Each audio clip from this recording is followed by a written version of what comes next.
to traffic to hear your concerns and to help us carve a way forward in dealing with the traffic. We've tried, where possible, to be location specific, i.e., we're in the north, so we try to keep our concerns around the issues pertaining to this part of the world. Of course, we take considerations for other parts as well, but we try to keep them local. I really want to thank all of you for coming out. And to begin, I would wish for the Permanent Secretary to be able to give us a kind of synopsis as to what we have seen so far, and then we will follow that with a presentation from Mr. Bowen that speaks to how we see the issue as well as the specific issues to this area, and then some possible solutions as we go forward. And at the end of that, then we'll have an engagement, hopefully one as fruitful as the others that we've had so far. So again, I want to thank you for coming out. I'm looking forward to having these conversations. We've been able to shape a lot of things so far from the input that we have received, and I want to encourage people to come out and to participate. So I will now hand over to the Permanent Secretary. Oh. With the driver of MB1083, the person has to move their vehicle. Oh, hate to ball you out like that, but yeah. Thank you. So I will now hand over to the Permanent Secretary to give us a summary of some of the things we've seen so far. PS. Thank you, Minister. We have had some very rich feedback, both in terms of the 3 meetings that have been held so far. As you are aware, you can submit your comments, your feedback by WhatsApp or by email, and I will give you that WhatsApp number as well as the email address later on in the meeting. But we have had some significant feedback. I have more or less summarized them on the various categories of traffic management, infrastructural development, and urban planning, in terms of school transport, new modes of transport, public transportation, measures to reduce the number of vehicles on the road, safety and enforcement, and road quality and standards. So I will just give you a summary of the major points that have been made at the 3 meetings, as well as the feedback that we receive by WhatsApp, by telephone, as well as the email submission. So in terms of traffic management, we have had a number of suggestions for the improvement of the traffic on the road. It has been suggested that there should be the timing of traffic lights at several junctions need to be improved. Suggestions in terms of the painting of yellow box markings at roundabouts to prevent motorists entering the roundabouts and blocking traffic. Suggestion of implementing more median U-turns similar to the lollipop turn at Warren's. Installation of traffic lights at roundabouts, and even using the hard shoulder, as you would see on several highways, including the ABC highway, only for left turning traffic. And it has all been suggested that there should be no right turns at peak periods into congested areas such as Wildy, 6 Rose, and Haggett Hall. And of course, there were also suggestions for the need wider junctions to accommodate left turning traffic. In relation, there are suggestions in terms of dedicated lanes for persons who want to ride bicycles and pedestrian lanes, so that we at the same time will be promoting a healthier Barbados, as reflected in the Trailway project, which was started in St. George. Also recommendations for dedicated one-way lanes, which should be implemented at peak periods. Now, in relation to infrastructural and urban planning, you're aware of the decision that has been made for the construction of flyovers on the ABC Highway to remove the gridlock at those junctions. We have had suggestions for the establishment of a grade separated light rail or monorail system over the ABC highway to be integrated with the overpasses. One person suggested that there is need for more proactive planning on the part of government in terms of a wider planning, a longer planning horizon, say 25 years for emerging town centers such as at 6 Roads. And we have had suggestions for the need for walkovers at critical points on the highways, as well as the conversion of 2-lane highways to 4 lanes where space is available. In relation to school transport, we all know that when schools are in session, that there is more congestion on the roads. So we have had recommendations for an exclusive school transport system for students.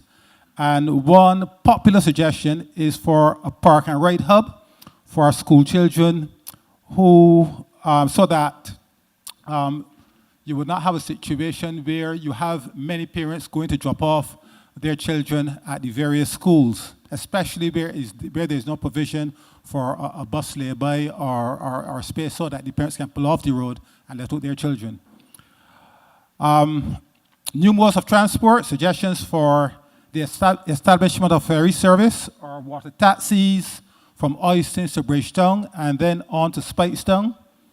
In terms of public transportation, we have had recommendations for the provision of real-time tracking of buses so that commuters may know when the buses will arrive. Actually, the Transport Board is going to be launching an app where you'll be able to track the location of buses so you'll know when they will come at the bus stop that you're at. Another recommendation for the creation of a hub and spoke system where high-capacity buses will serve major arterial routes between hubs and smaller PSVs would operate as feeder services on the spokes. In relation to measures to reduce the number of vehicles on the road, we have had recommendations for the implementation of strategies to reduce the importation of vehicles, recognizing, as the Prime Minister indicated really, that having over 181 registered vehicles on the road is really unsustainable, and within next year or so, we may well be approaching 200 registered vehicles on the road. Of course, there are recommendations for the reintroduction of work-from-home policies and staggered work hours, and the provision of tax incentives for businesses who actually implement those measures. One popular recommendation was the establishment of park and ride sites, especially near shopping centers. Actually, there was one recommendation for the implementation of a toll system to enter Bridgetown and other shopping areas as was implemented in London. And one suggestion that stirred a lot of debate was the distribution of even and uneven numbers on license plates so that motorists will only be allowed to go on the roads on those days where they have that particular license plate, which could, as one person suggested, reduce traffic by 50% on the road. So that is something that you'll want to consider. In terms of safety and enforcement, it was suggested that one popular suggestion was for more rigid enforcement of the road traffic regulations to curb the behavior of PSV drivers. And of course, there were recommendations for more sidewalks, the installation of more street lights, and improved lighting at major junctions. In relation to road quality, the last one, road quality and standards, it was suggested, and it's something that we are actually implementing, the faster fixing of potholes, as well as what some persons call engineered potholes, where you pave the road and you do not raise the manholes speedily. So we're actually going to be implementing the program this financial year to raise those manholes, particularly along Highway 1. One other suggestion, that is something that the BNSA is looking at, is a modernized asphalt mix design that will lead to greater durability of the roads. And that is more or less a summary of the major points, the major recommendations that have been made at the 3 previous town hall meetings, as well as the feedback that we got online and through the WhatsApp number that we gave out. That's it for me, Chair. Thanks. Right, so as you can tell, we've had a very wide and varied set of responses, suggestions, very, very good ideas coming from the public. I was just speaking to our scribe over here who told me that she has an equal amount of concerns as she has solutions, which is a very, very good thing. I'm very thankful to the public. Oh, there are more recommendations than there are concerns, which is brilliant, and which tells me that this consultation is making a lot of sense. So I will now hand over to Mr. Bowen, and thereafter we will engage in question and answers, comments, conversation, and so on. Thank you very much.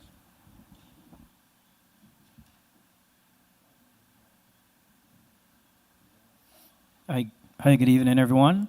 I'm going to take you through some of the existing conditions that you face currently on the roads and a number of possible solutions that we are looking at as well.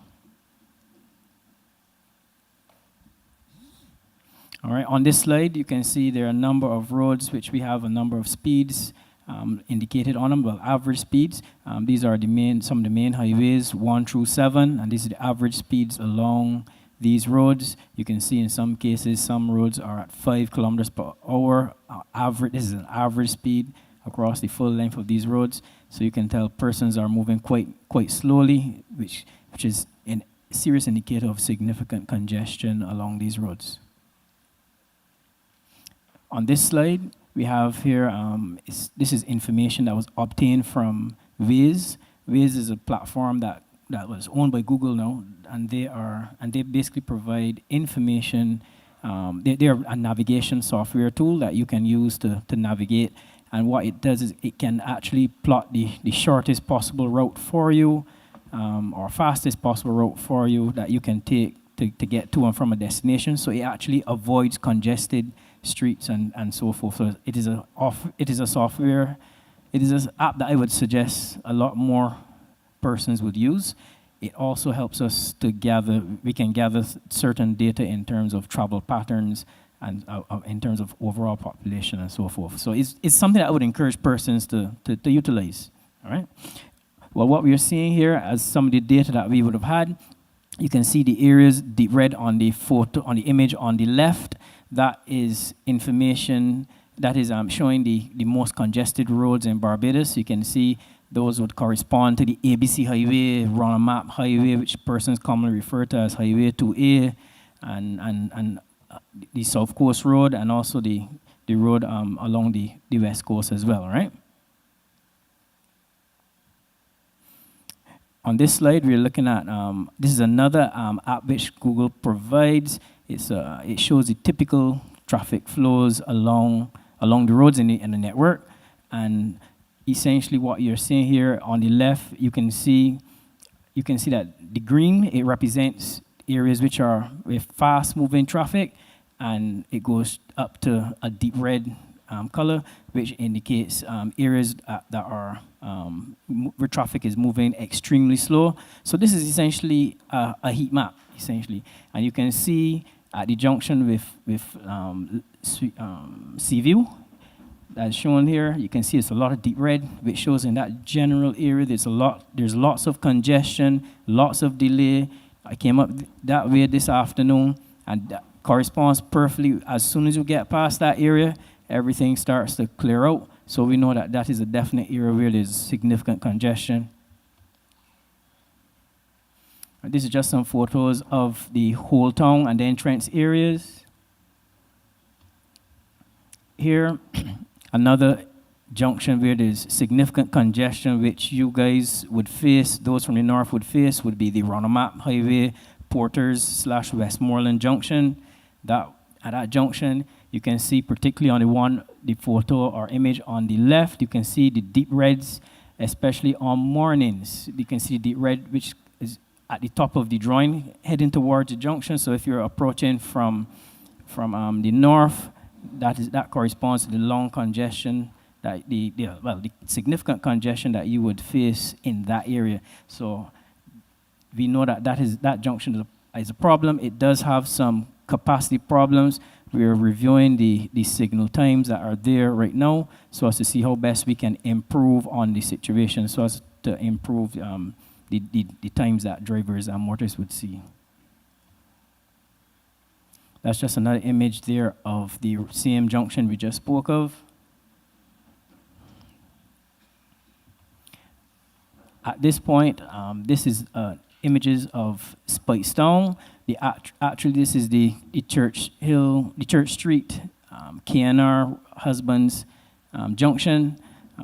You can see on the photo to the left, you can see deep red, which is occurring coming from the Roundy Town section. And in fact, both images, morning and evening, that Roundy Town approach has significant congestion, or that is shown on both of them. Also, on the mornings, you can also tell that there is significant congestion heading towards the town in that area. So that's another area where there is some concern that we have to look at the junction and rephase and retime the signals. All right. Moving to some solutions.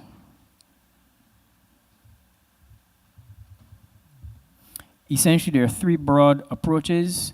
One, we can have capacity expansion, we can have traffic flow optimization and demand management. In terms of the capacity expansion, in terms of we can look at widening of roads. Now, for that, the Ronmat Highway is one such road that we are actively looking to improve the capacity along that road.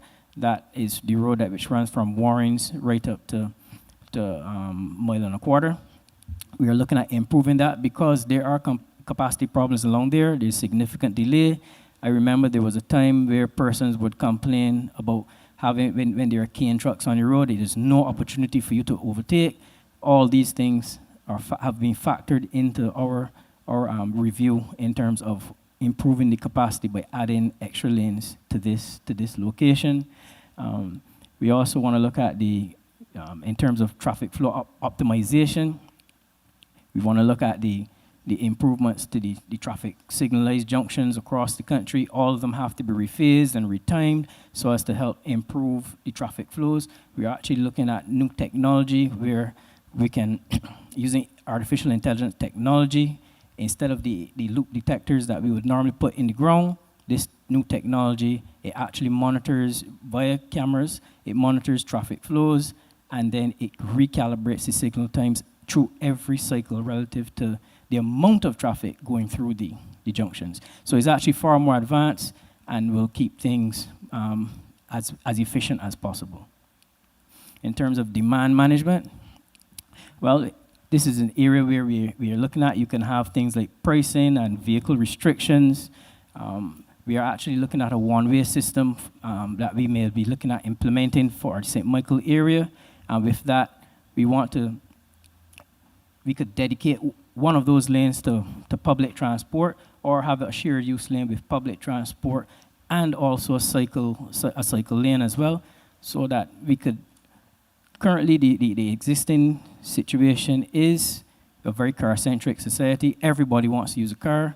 You travel anywhere overseas, you have multiple options. You're not only exposed to using cars. You can get on a bus, you can get trains. So by implementing some bus-only lanes, we'll be improving the other modes, making it more available, making it more attractive, giving you an incentive to use the public transport. Obviously, we would need to improve and increase the amount of buses as well, but that is something that we are also looking at. This slide here shows the possible route and in terms of improvement relative to the Ronald Map Highway to 4 lanes. This is just,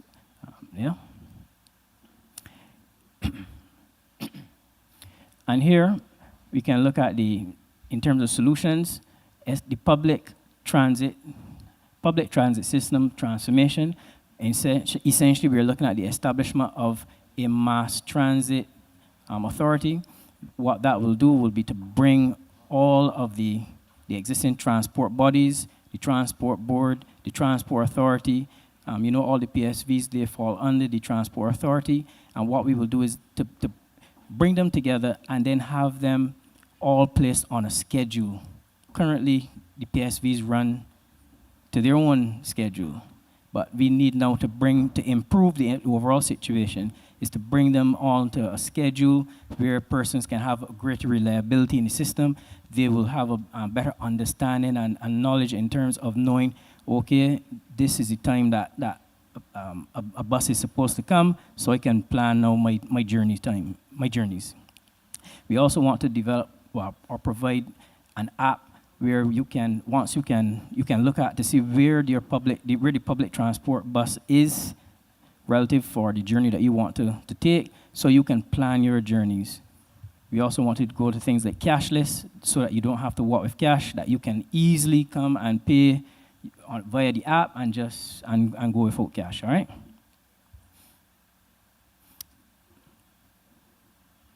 Right. Also, we want to look at the road network improvements and optimization that we have spoken about in the traffic signals, and improving those signal times, some road widening in some cases. Those are things we'll be looking at. We also want to look at smart parking management in the Speightstown area. There's significant parking issues. Persons park. There is a rather unused car park that is to the next to Chafet, and then lots of persons still park on roads in the area, and we would want to encourage persons to use the parking facility that is there, because by doing that, they will help free up flow along the road, allow for obviously the delivery vehicles to come and make deliveries, especially if they use one side of the road. So the parking situation we are actually reviewing, and we are going to work on that to better improve that going forward. And as I mentioned, in terms of if we use a one-way system in the St. Michael area and then convert one of the lanes to a shared lane, we could then implement, it could be a shared lane with either mass transit and also a cycle lane, all this to improve the overall options that everyone would have currently. So these are things that we are looking at to help improve and also create a more sustainable transport future. The car-centric society that we have right now is not very sustainable. Whatever improvements we would normally make generally ends up in more cars coming. We are 181,000 vehicles on the roads, so it's going to continue to grow if we don't start to encourage persons to use other modes. All right, and at this point, I will return to the Master of Ceremonies to continue on. Yeah, thank you very much, Jason. Good night, everyone. I'm Antoine Williams, and tonight I'll be the MC, Master of Ceremonies, moderator for tonight's session. Minister was kind in introducing the head table, but I would want to introduce Richard Austin. Richard Austin, he arrived during Jason's presentation. Richard is the Deputy Chief Technical Officer, Operations. So tonight we are having a conversation. We want to hear your feedback. It's about offering solutions. Permanent Secretary would have given you a summation of the previous sessions in which we've had some bold, innovative solutions and offerings, and tonight I'm sure will be no exception. So we have 9 respondents thus far, and I will, of course, we will welcome more if that is the case, but we would recognize those 9. Now, those of you who will be approaching offering your solutions, you can just have to go to the mic, state your name, and then you can start. It is important to know that we want to be mindful of time and try to be as concise and brief as possible within perhaps a 3 to 4 minute time frame. For the online audience, we of course welcome you. You too can offer your comments and your solutions, and you can do so by emailing information.unit@publicworks.gov.bb. And those of you who are in the audience and who may not want to offer your solutions or feedback at this time, you too can make note of the email address, Or the WhatsApp number 266-3780. 266-3780. It's time to hear from you. Number one. If you're holding number one, then you can make your presentation. State your name and just go forward. Is this a little too high for me? Maybe?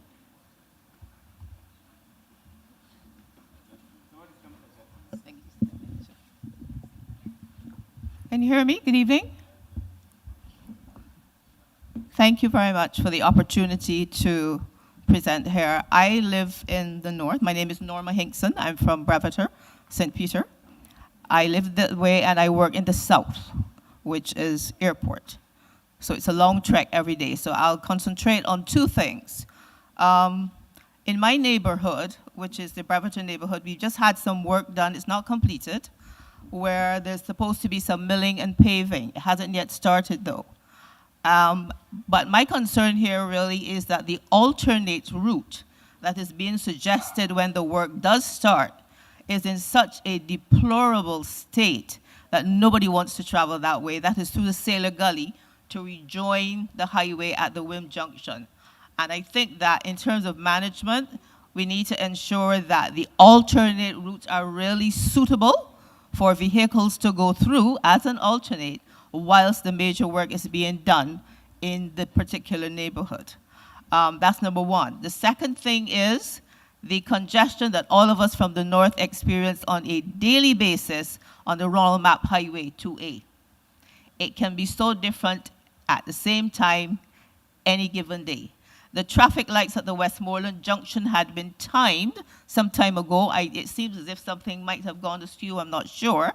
But the timing seems to be very, very different for traffic to get through those lights. You can be caught by the, let's say, the infra junction in what I call the creep for a very, very, very, very long time. And this is even before the road work started by the St. Thomas Church roundabout. That has exacerbated the entire thing altogether. If you try what I call a getaway at the Westmoreland lights and go downhill, Greenwich, or you're brave enough and you go further on up to the other one, the other roundabout by Lancaster, and you try it down Greenwich, you can be caught in the middle of the hill going down to Highway 1, creep, until you're able to get back up. Where the construction actually starts now, the road construction at by the St. Thomas Church roundabout, as I said, that has exacerbated matters because it's a very, very, very slow crawl all the way up and all the way down. My understanding is that it is going to go up to the Bagatelle depot. I think that's what my understanding is. That's where it's going to end. I don't know when that is going to happen. But the key word here, as the minister said up front, is traffic management. And I think that's really the focus of what needs to happen so that we have, a much freer flow as we move through on a daily basis because we have no choice but to get through on a daily basis. Thank you very much for your time. I'm sure there are other persons who want to make their contribution. But I hope that that this is a fruitful exercise and that we can see some recommendations here and that some solutions will actually be put in place. Thank you very much. Hi, good night. Richard Austin, Deputy Chief Technical Officer in charge of operations. With regard to your comment about the diversionary route from Brevetor through Sailor Gully. Susan, could you raise the volume, please, on his... Or Richard, you may need to speak louder. Good night. Can you hear me a little bit better? Yes. We'll take a look at the diversionary route to see if there's any way that it can be improved to make life easier while we're doing work at Mount Brevetor.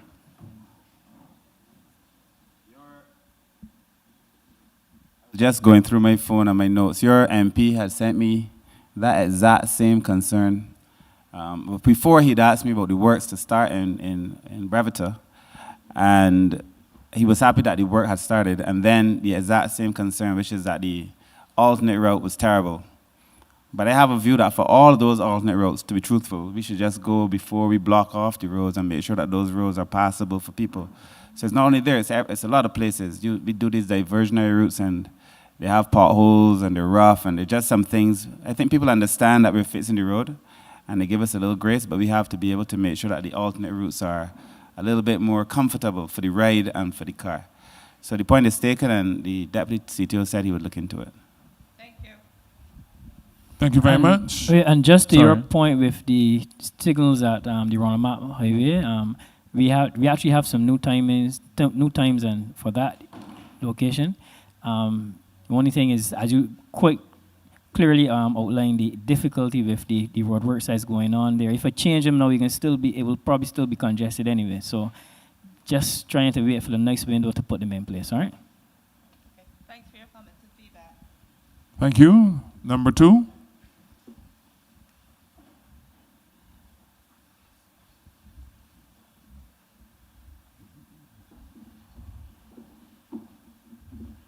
Good night again. I actually spoke at the first one, and I came hopefully to get an answer to the question that I asked at the first one, which there was no answer to, because I was somewhat surprised that MTW seemed not to be able to say what the maximum weight loading is on the roads, given that MTW design specs the roads.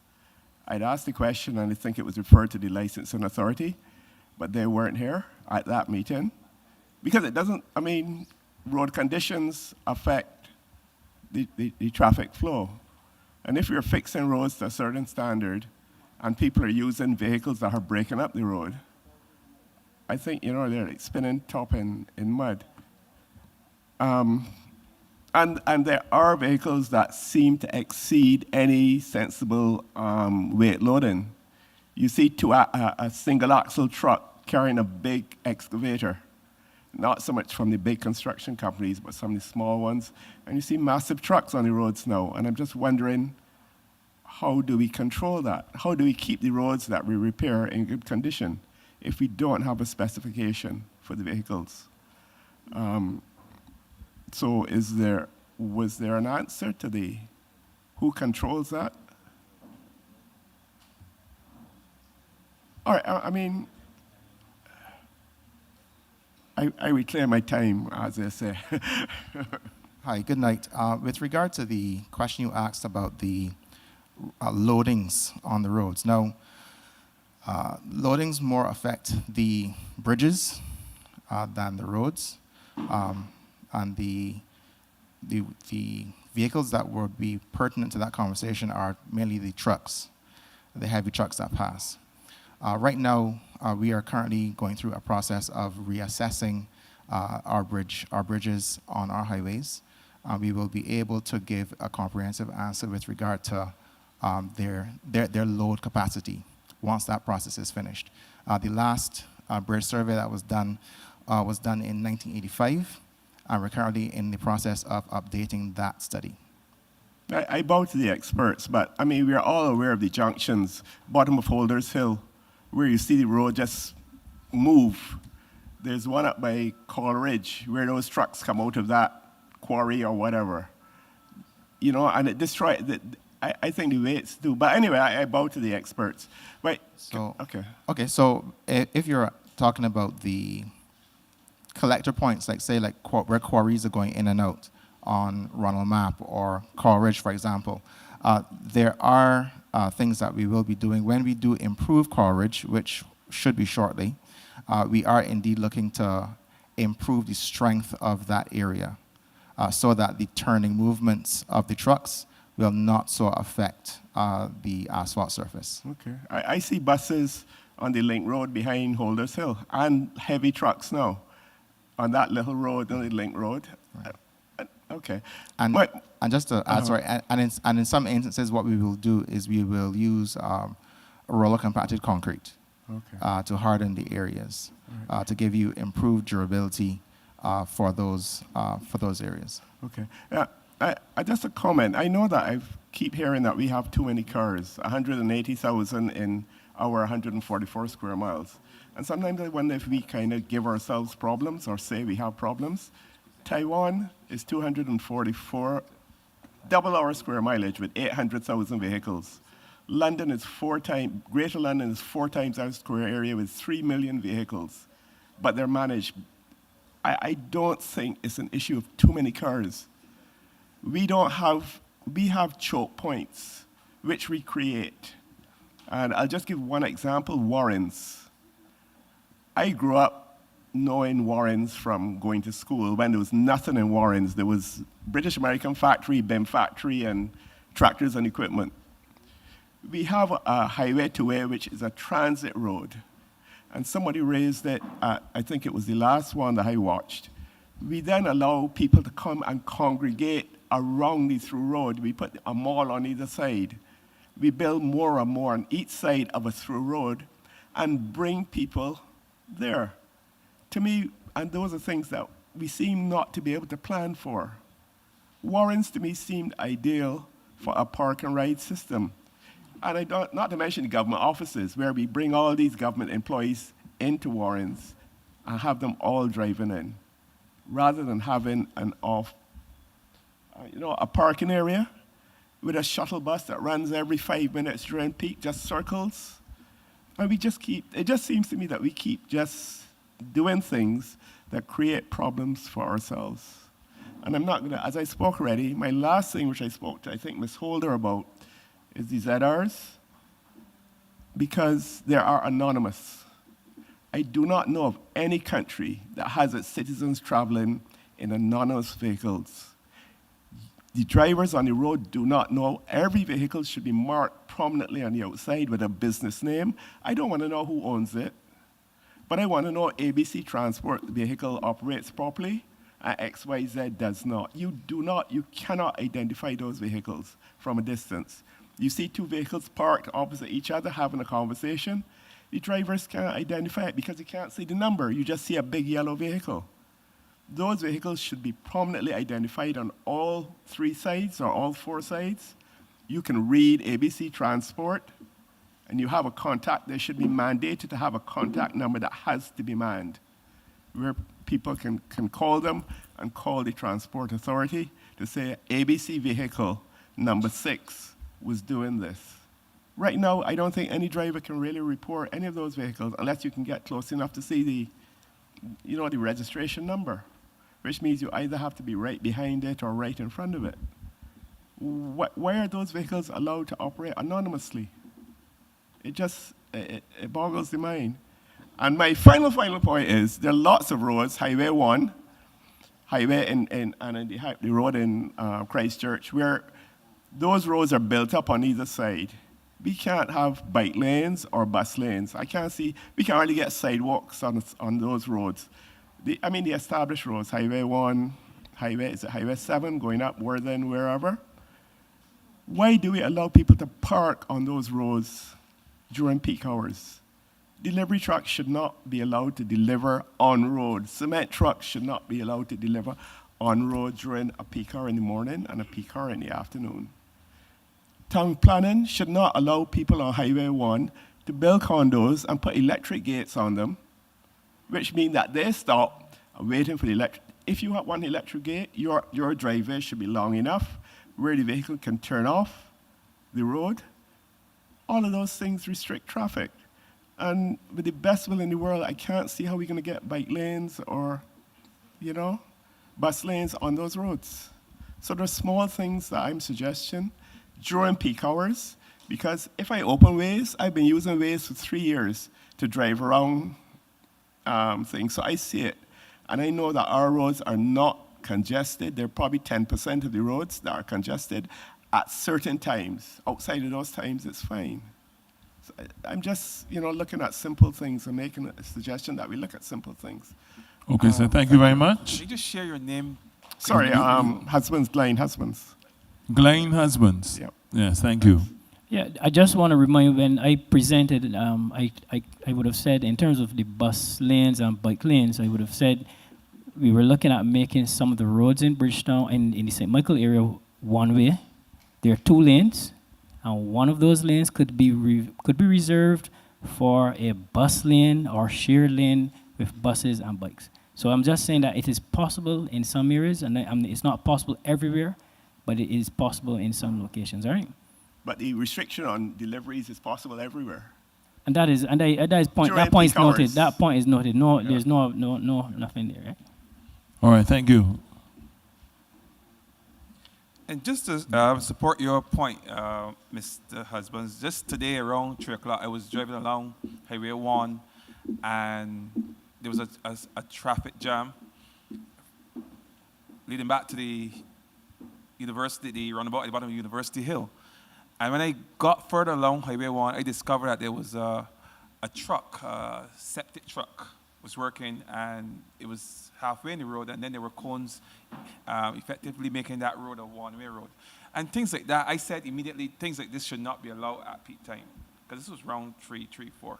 So I take your point that there are certain things that are easy for us to do that would not cost us a lot, that we can do to help to alleviate some of the congestion.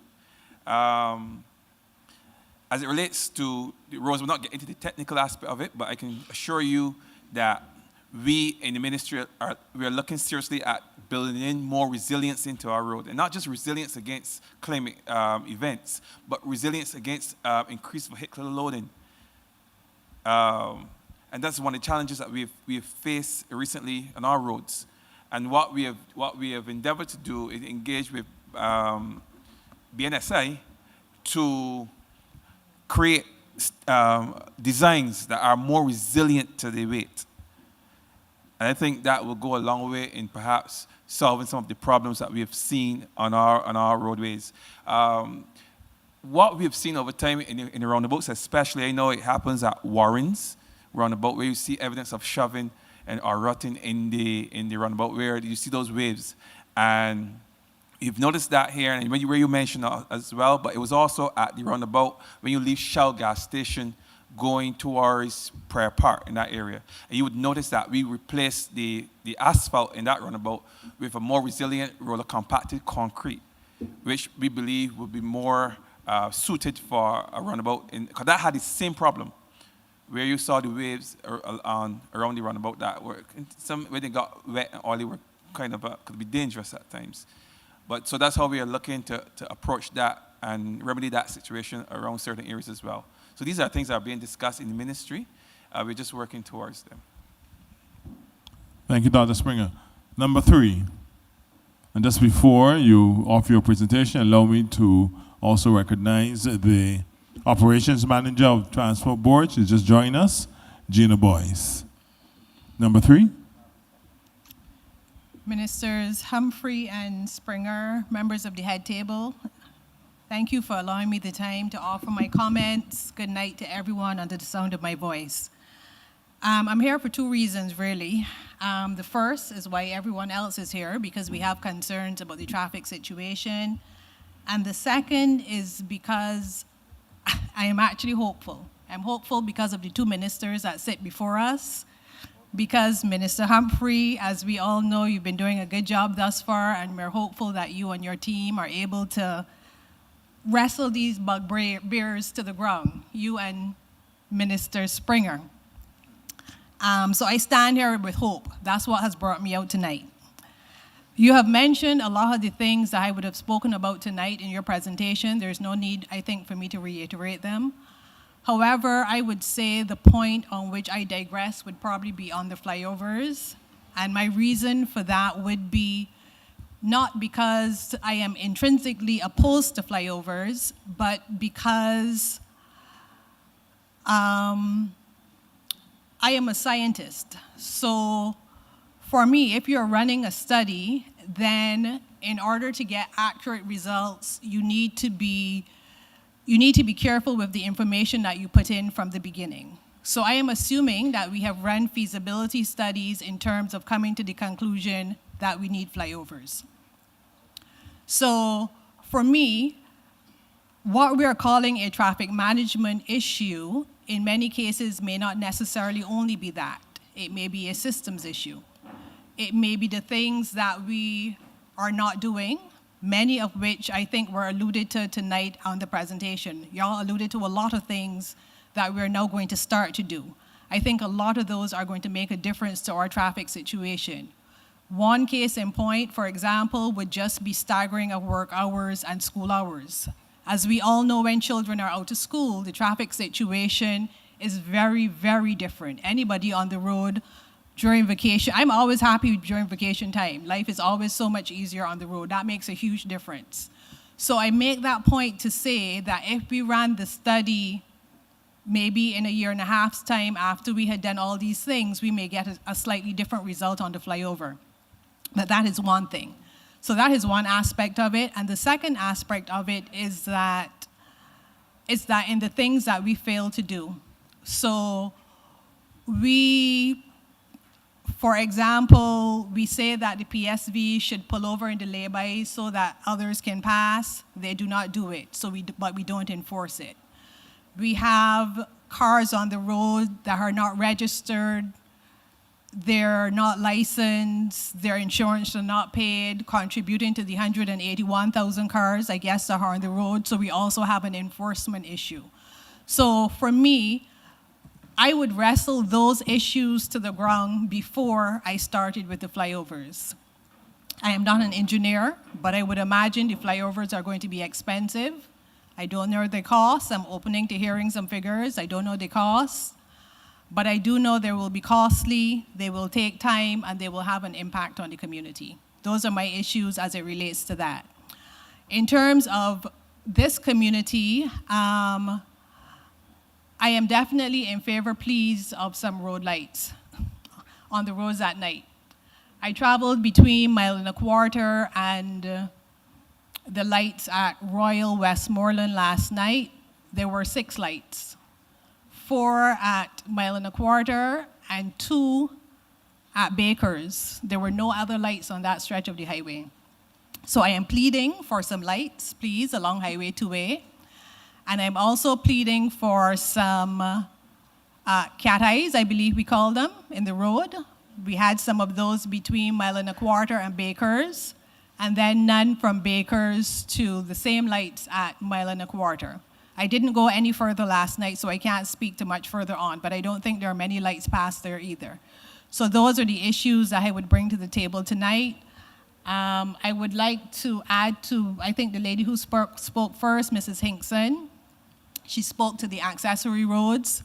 There is a road that I travel daily, Worley Road, which was brought into use when the bridge, which is called Farm Bridge, that runs between Haymans and going down to Farm Road, when that bridge broke down 3 years ago, February of 2023. I believe between 9 months to a year ago, we were told that Barbados Water Authority was waiting for a pipe. I believe we are still waiting for a pipe. It is now April of 2026. Right? So 3 years later, a year ago, we were waiting on a pipe.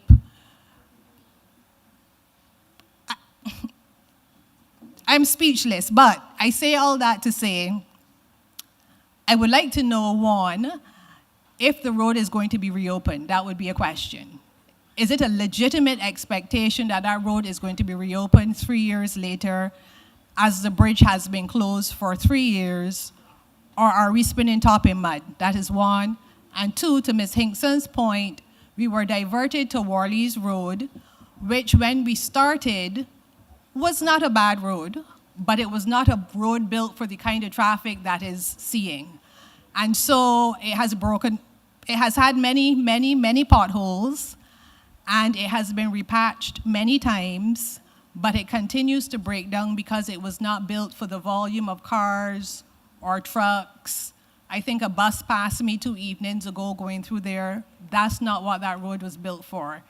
And I don't think that when we were diverted to that road 3 years ago, that the expectation was that we would be traveling on it 3 years later.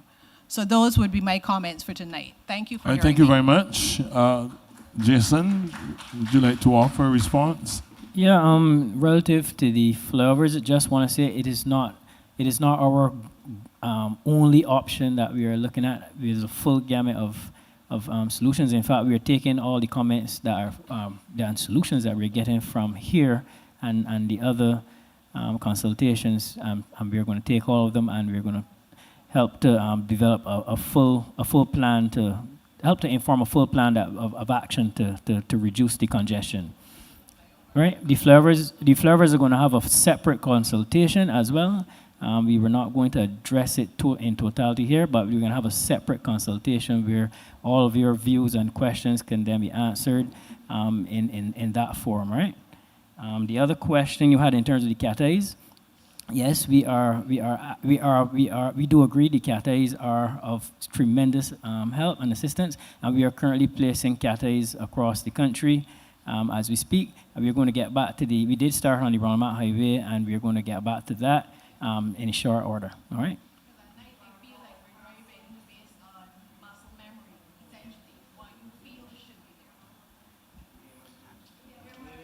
Okay, all right.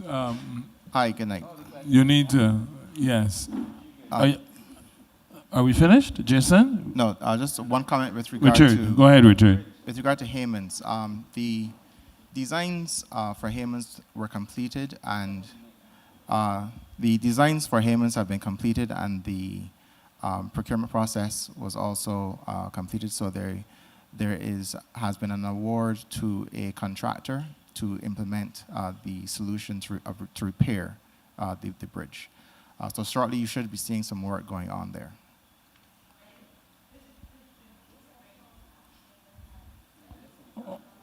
All right, Doug. Yes, the contract has been awarded for the construction of the solution. So you should be seeing some work going on there relatively soon.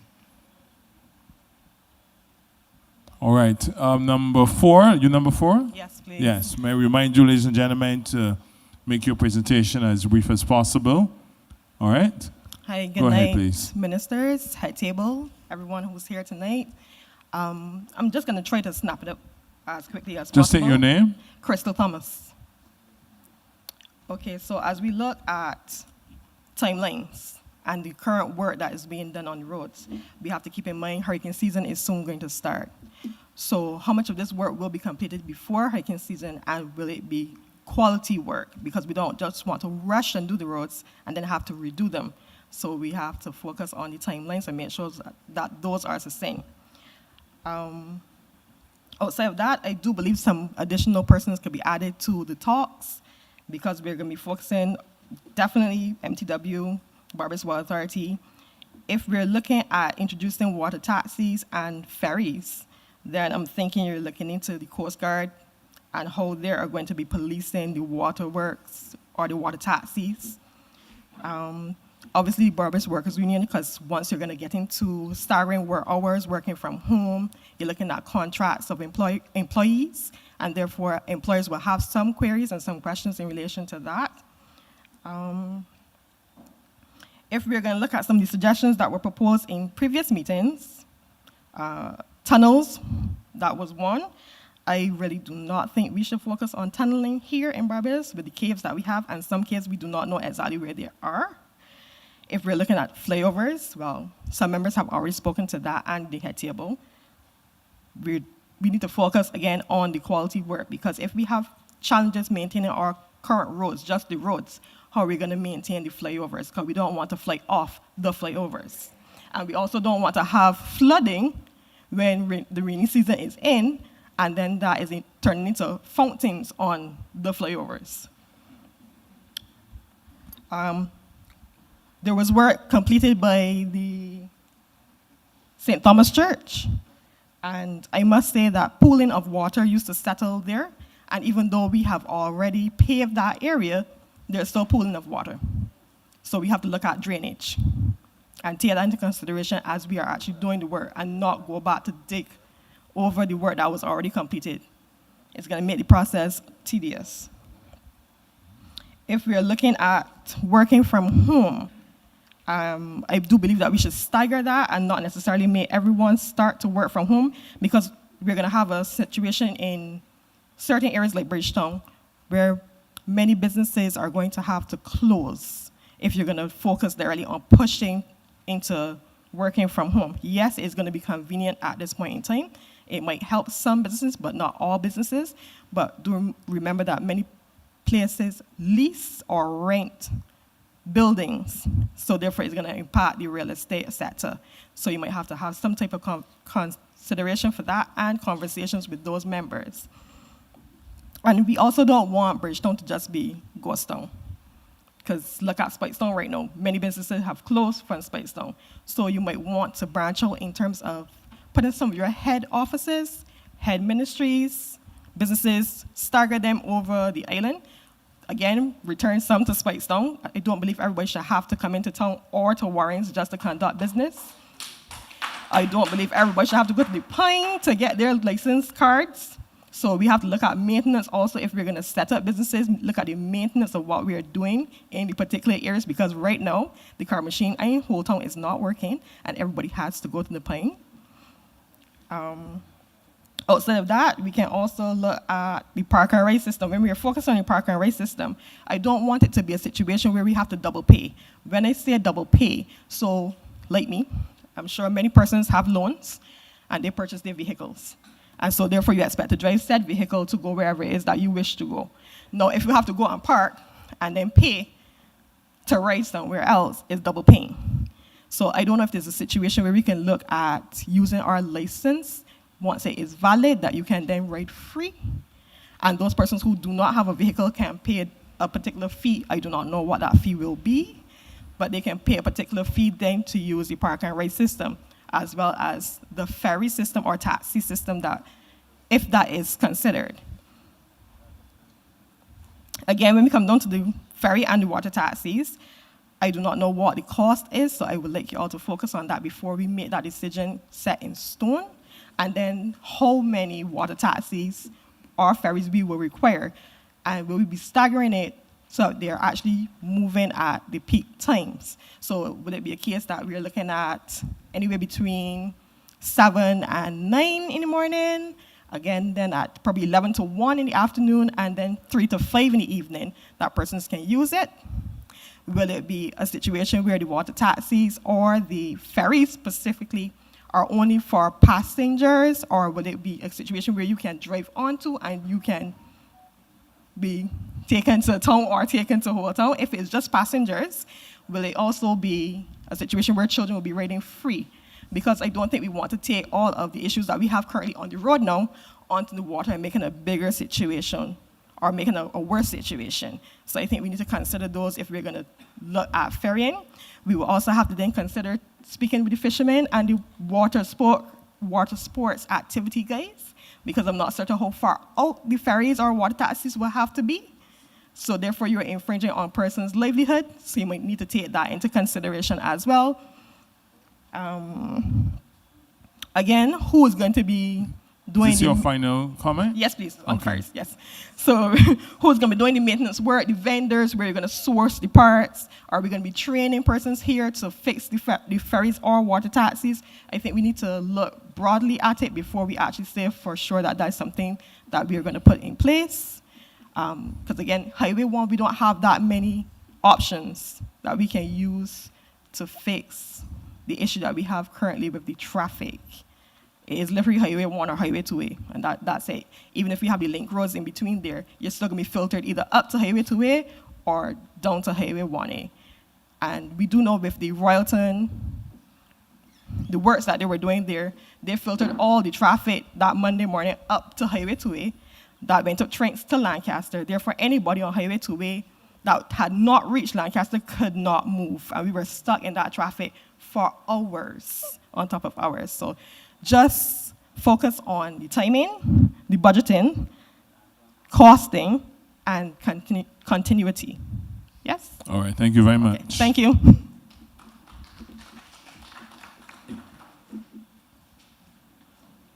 If there are no responses from the head table, we move on. Yes, there's a... Good night. I am Trika McCarthy Brooms, the Acting Chief Licensing Officer, and I'm very pleased to state that the Licensing Authority is going to be in short order, allowing citizens to have an additional option of having a digital driving license. Now, a digital driving license. This will be the first in the English-speaking Caribbean, that Barbados will be the first actually in the English-speaking Caribbean to actually have a digital driver's license. So the challenges that we're having with the card machine systems down or whatever the case may be will be a thing in the past in short order. You will not have to come into the Pine just to get your driver's license card. You will have an option of getting a digital driving license. You also have an option, to pay on WhatsApp. Take up your phone, and you can renew your driver's license on WhatsApp for 1 year, 3 years, 5 years, or even 10 years. And for citizens 75 and over, they will have an option to pay for the 2 years one time. So we are modernizing, and we are actually allowing citizens to have more options to be able to do more. All right, thank you very much. Just hold on, Ian. Sorry, Ian, I'm coming to you now. So you made a lot of very good points, I must say, and I don't want you to think that we're going to disregard them.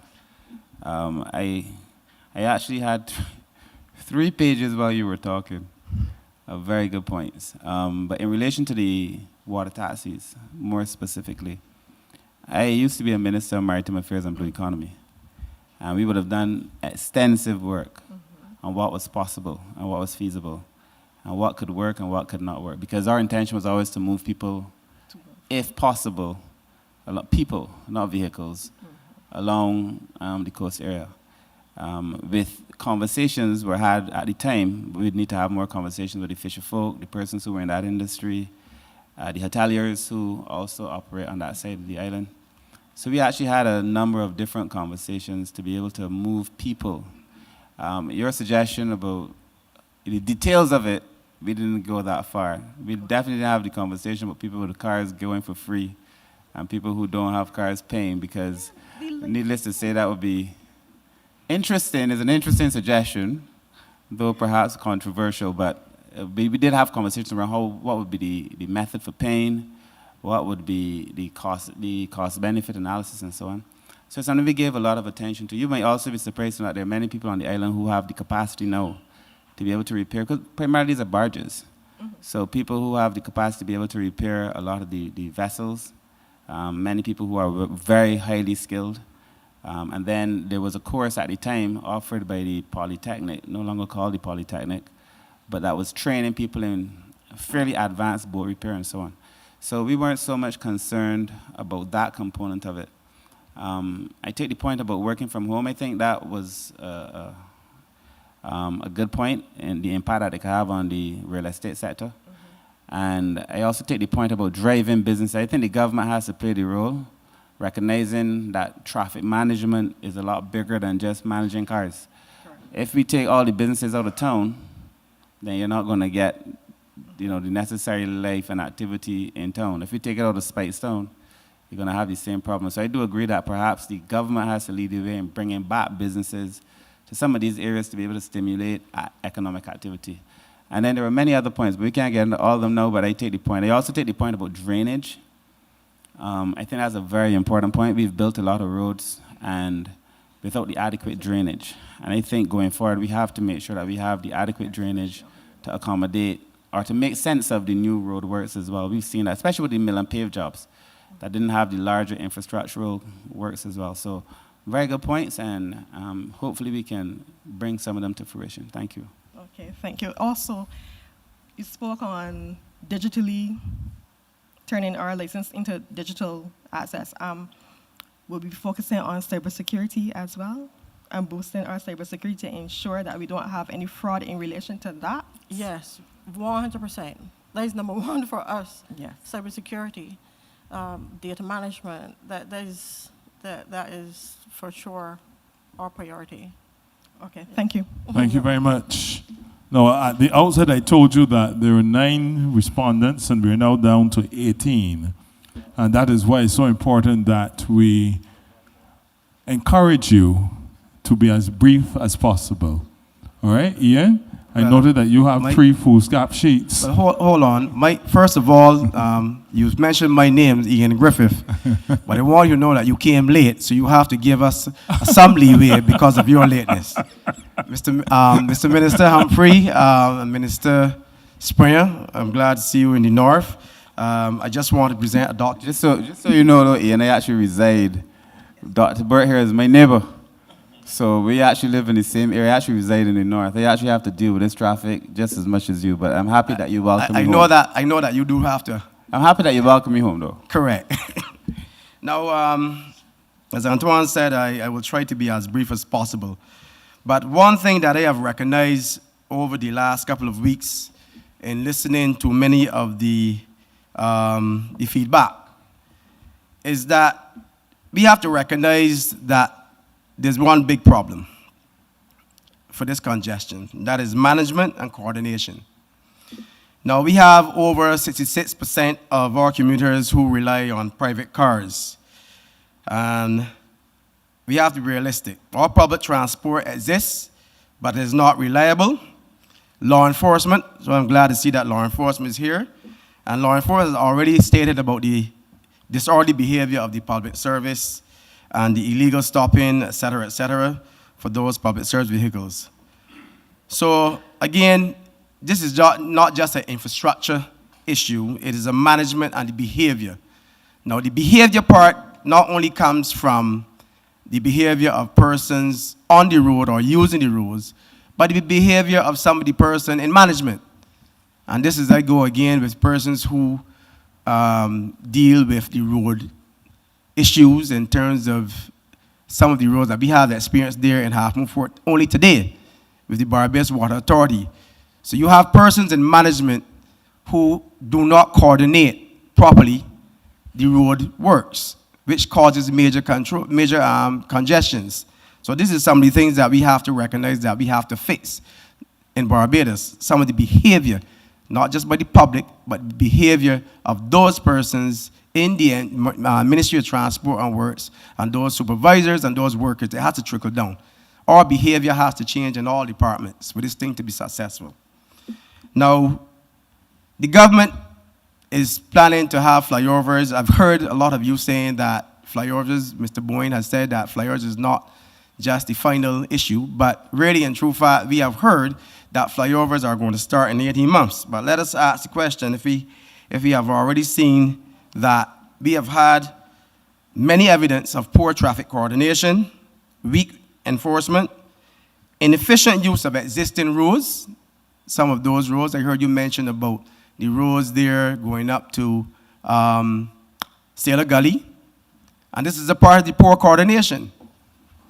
Last year, at the Salvation Army, when the Barbados Water Authority was about to do the roads in Checker Hall, I asked the question, what are we going to do when you get to Half Moon Fort and Sherman's? Because it is a smaller, compact area. That was last year. Now we are facing a situation this week. They want to close off the entire Half Moon Fort for an entire week. Cannot happen. I already had 2 clients who could not get to my business place because, one, nobody was there to man the area at the 2 junctions to explain to them where can they go. You cannot have a sign saying local access only and nobody is there to tell you how far you can go with the local access.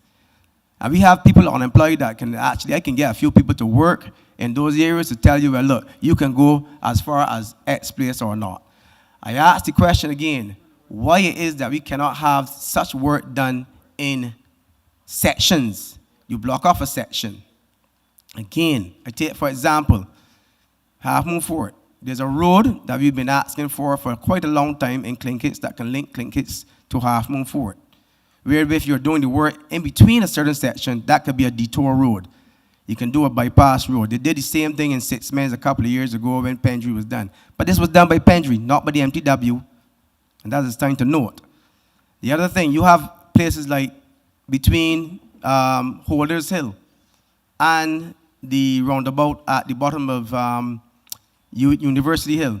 There's no real access roads to things. If anything happens between there.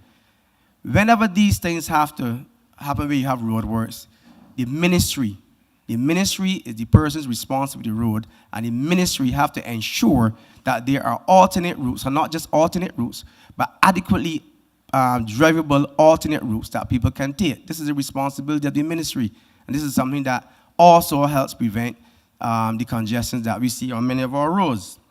Now, I heard the gentleman mention before, not that at this meeting and also at other meetings, take for example countries like Singapore, and you have like London, where we have similar issues. Too many cars, limited space. They did not start with flyovers. They started with managing demand, and I heard Mr. Boyne mention that in his early presentation, using the technology, not just ways that Minister Springer mentioned, not just ways, and enforcing the law, because this is a very important factor, enforcing the law. Now, I heard Mr. Boyne mentioned about, let's take for example Spikestown. I'll use Spikestown as an example. When the road was made a one-way in Spikestown, there was promised to be parking meters. You don't even see I don't even see a police as a parking meter in Spikestown. And you have cars parking in all the areas. And I questioned this again back then, when myself and Mr. Husbands, we asked the question, where are going to be the designated parking areas? The designated parking areas for Spikestown, you have a car park that is hardly ever used. It is used, but not many people are using it. But there were supposed to be delivery areas. Now you have signs where you have delivery areas on the left, delivery areas on the right. It's a one-way. That road is made one-way over a year ago, and up to now, one, there are no parking meters, and still yet, people are allowed to park and even set up cones for their businesses because nobody is policing it. So again, how can you have control traffic management if you don't manage or police these things? It just wouldn't work. So these are some of the things that we have to look. So my approach is simple. And I believe that we must first fix the traffic flow immediately by synchronizing lights. We mentioned that earlier there in Royal and Westmoreland. Not just the lights, but we need to have longer laneways in terms of turning left. You have enough roads or room on these roads, especially on the belt, where you can have a left lane to turn left from a longer distance, where persons can go into that lane and allow other cars that are going straight to, traverse on that lane. Those are examples that we can use in those areas. Ian, just before you continue, your comments, are they listed in the presentation? They are. Yes, they are listed. Well, if you'd be so kind to just... They're listed, but I'm going to wrap up shortly. Okay, thanks. I'm still taking the 5 minutes that you were late. So I'm keen to hear... You're not letting go of that. I'm keen to hear you make your presentation. So, you carry on. Thank you, Mr. Minister. Now, again, I said in terms of enforcing the law, we have too many times Highway 1. And I know that the Royal Barbados Police Service is here, and they would tell you, yes, they may be short of staff, but we can employ traffic wardens. Years ago, we had what we would call island constables. But you can have traffic wardens. The MTW, I think they started sometime before. They have wardens that will go there and look at the public service vehicles and how they're operated. But I think it is ridiculous that you have public service vehicles doing as they feel like on the road, and then the penalties, I think some of them laugh at the penalties, because we have to if we're not going to get serious in terms of managing them, they will always be doing what they are doing. And you don't want to stop anybody from making a living, but you can make a living if you operate within the laws. Simple as that. But somebody have to police it, and if the Barbados Police Service does not have the manpower, the Ministry of Transport and Works can employ traffic wardens. They employ traffic wardens to give out parking tickets in the city and other areas. Why not employ traffic wardens to be along those major roads like Highway 1 and Highway 7 to ensure that the public service vehicles operate within the regulatory aspects that they have to operate in? Now, we talk about park and ride systems. I heard this a long time before. You have places like Combermere, where you have botanical gardens, wide open space. But yet still you have persons parking or stopping on the road, in the road there by Waterford, where you can have botanical gardens. Designate a parking area. Many schools have areas that they can designate parking areas to drop off school children. Right, so I asked the question, with over 120,000 vehicles already on our roads, we found the densest road systems in the world, and with commuters already losing over an hour a day in traffic. I asked the question, will there be a cost-benefit analysis, right? Also, I want to express the problem with town planning. I heard it mentioned today. I can give you an example. How it is that town planning can approve the building of commercial buildings for activities to serve the public, but yet still you have poor access in and out of those buildings. I believe town planning have to work in conjunction with the Ministry of Transport and Works for that. And I give you the example. Kentucky here in Spikestown. You have persons exiting Kentucky and Spikestown and turning right, even though there's a sign. Kentucky have a sign, an arrow pointing, turning left. But persons are turning right across a middle lane, which is dangerous to traffic. You have persons entering Kentucky. And along line the traffic on the road, we have Wildy, Shafet in Wildy, Shafet in 6 Roads. My question is, didn't town planning look at these things? Didn't town planning have some sort of understanding and working relationship with NPW? How can they be given approval for this? Because if I want to build a home, and my garage is exiting, my roadway is exiting near a corner, I can't have it done there. So we have to look at how town planning operates with NPW. Okay, Ian, I need you to wrap up because yes, you I'm wrapping it now. Others, and you've already used my 5 minutes. Oh shit, that's the 5 minutes before you settle. Let's wrap up, please. Because so yes, I'm going to wrap up now. So my thing is, we have to look at policing and supervision, right? And we have to change the attitudes. And the reason I said change attitudes is, today, when I asked the question about how the Barbados Water Authority, we had persons could not get out from my workplace in certain sections. We had the water turned off in many areas. No one said anything from the Barbados Water Authority. On Sunday, when I spoke to the supervisor, a notice will go out on social media the Saturday. That is not good enough. It is not good enough.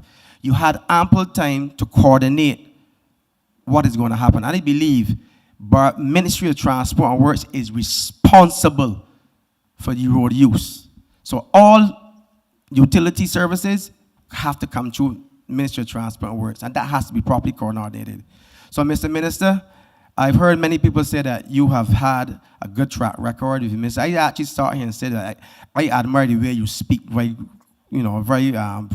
calmly and very positively.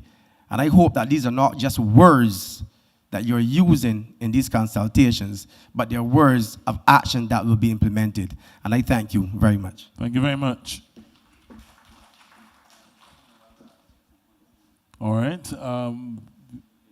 Jason? Relative to the Combermere parking issue, well, that is definitely an issue that's on our radar.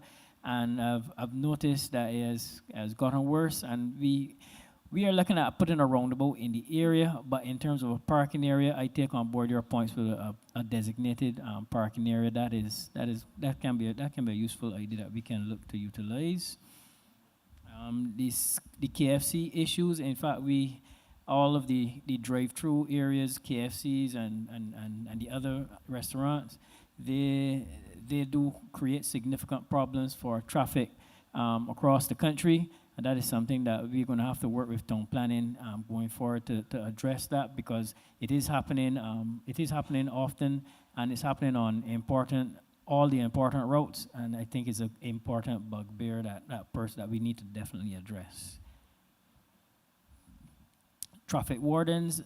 The licensing authority does have traffic inspectors. I think the transport inspectors, however, they may have an. In fact, better I will let Trika answer that.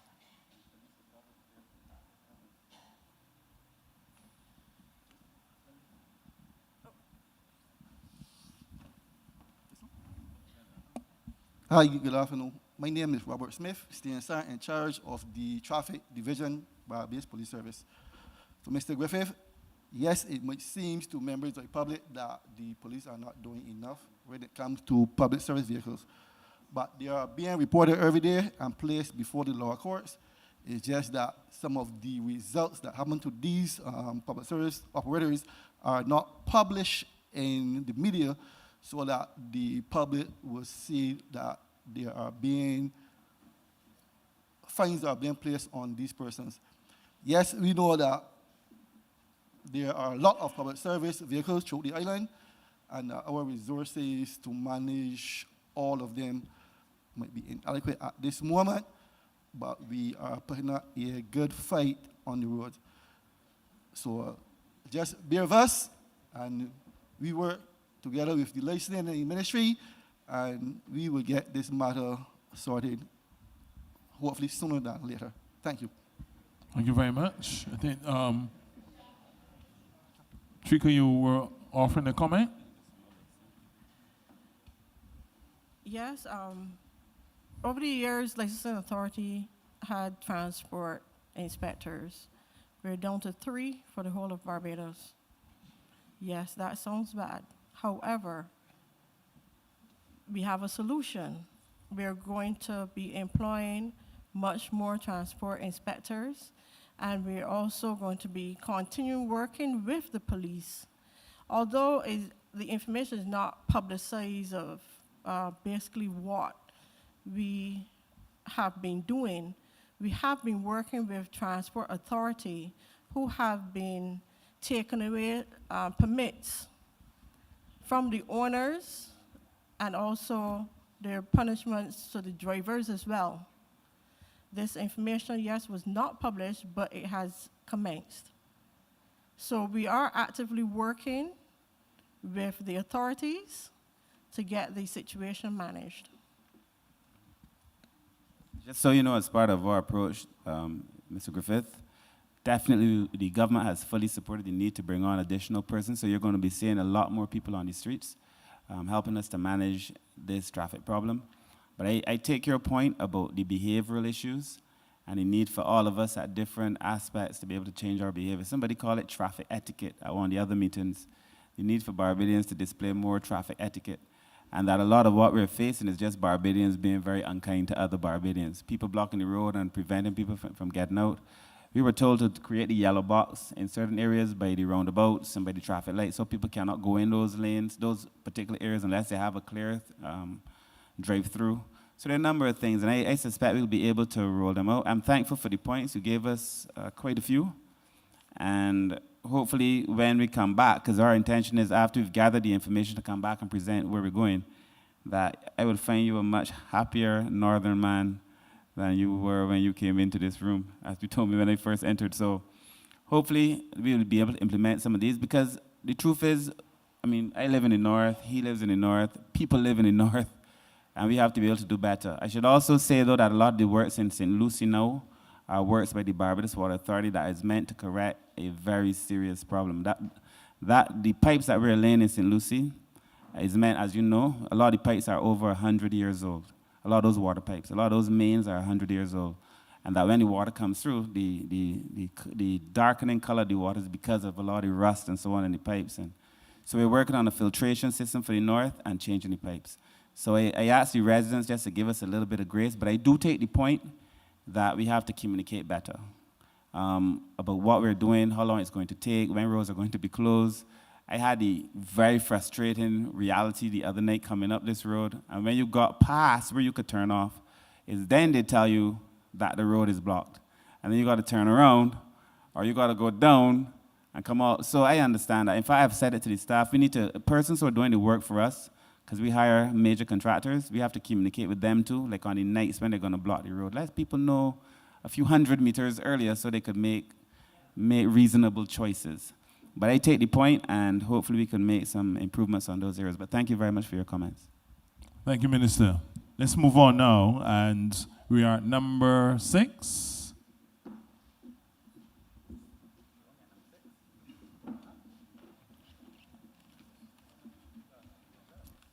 All right, so remember, we're keeping it brief.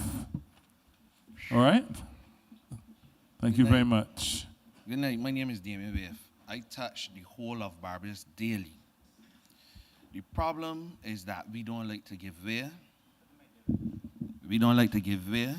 We don't like to make room. This flyover thing, I don't like it because Erie Cox closed off from Barbados. St. Andrew shut off from Barbados because the bridge is broken down. St. Joseph shut off from Barbados because the bridge is broken down. All done with cement or whatever they done with years ago. You say back in 1983, y'all did, that's the last thing they get inspected. So when we do this flyover now, every 3 months we can shut it off and examine it thoroughly and make sure it's good. I will hope. My solution is put a roundabout at the bell.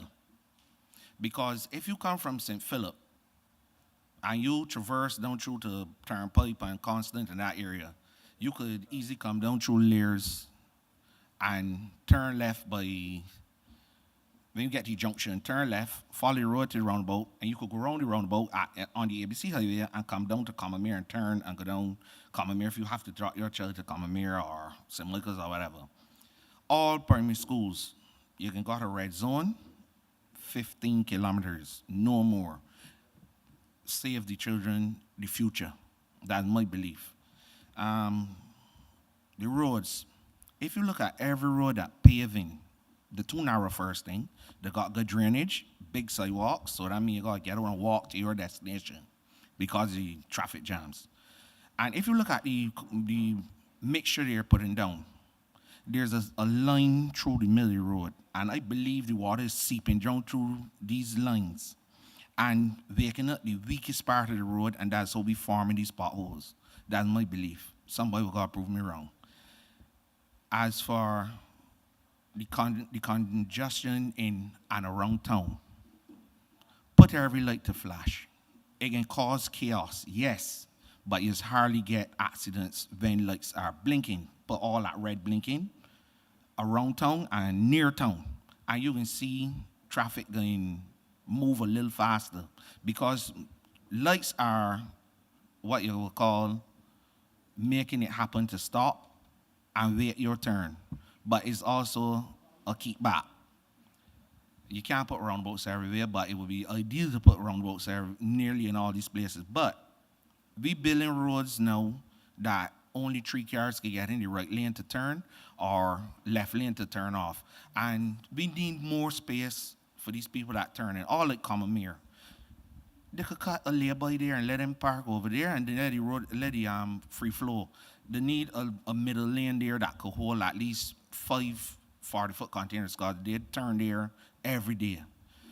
Solutions, we need to find solutions. The materials we're using, sometimes you pave a road this morning, the rain fall and the barber can get up and go to the shop and drink because it move. It gone. Every roundabout in Barbados needs to be concreted. Every one. And it will stop the ripple and the lumping. Every road, if possible, you should get borders, not high sidewalks, because when you got sidewalks, when the emergency services have to control these roads so narrow, you can't get through. So if somebody try to go up on the sidewalk, you got to pay them for rim, shock, and the suspension. Okay, Damien, very good points, actually. So you can I do, can you can do your wrap up now. My thinking to you, since that you're near me, but Holt Road, that off the map right now, it blocked, the repairing Holt Road. The bridge in Hammonds, that was down, they said 3 years. 3 years, and that looked like a forest now. All the roads up above, the water washed them down to the Highway 1. Right now, people that live in Basketball, St. Andrew, if they want to go Shuri Village, they have to come all the way back around to Diamond Corner and then go down through Cherry Tree Hill to get down to Sherry Village. If we do these back roads, a lot of people only learn about Hangman Hill recently, right? And Jack in Box Gully and those places. If those roads were wide enough and lit properly, a lot of people use them and keep off the highway. We suffer with tunnel vision. We only know one road to get where we want to get. Hangman Hill wants doing wider. Jack in Box Gully want doing thoroughly and wider. Valos, don't talk about that. It's about 5. Valos want paving. The one cross by, then you can cross by the district D, going up there. That's 5 years, that 40 acres in that area ain't get paved. And they put in these sidewalks to narrow the road, but you could put a truck on top of the sidewalks. That just baffle me how they got good drainage put in. Now they come and do down by BRC Street. They put in wells down there by Les Savants. And the sidewalk come round further in the road. Why we building these roads so narrow? You should build the roads that an emergency vehicle could get through the middle. Not that you gotta wait, turn to the right, go back to the left, go back to the right, and then you can hear, oh, the little sweet going down through there. But the roads are too small. There's hardly any side roads you could use right now because you're going to hear suspension gone. The road's bad. We need to fix these roads before you start. Damien was at that point, I was going to tell you that's your wrap up, man.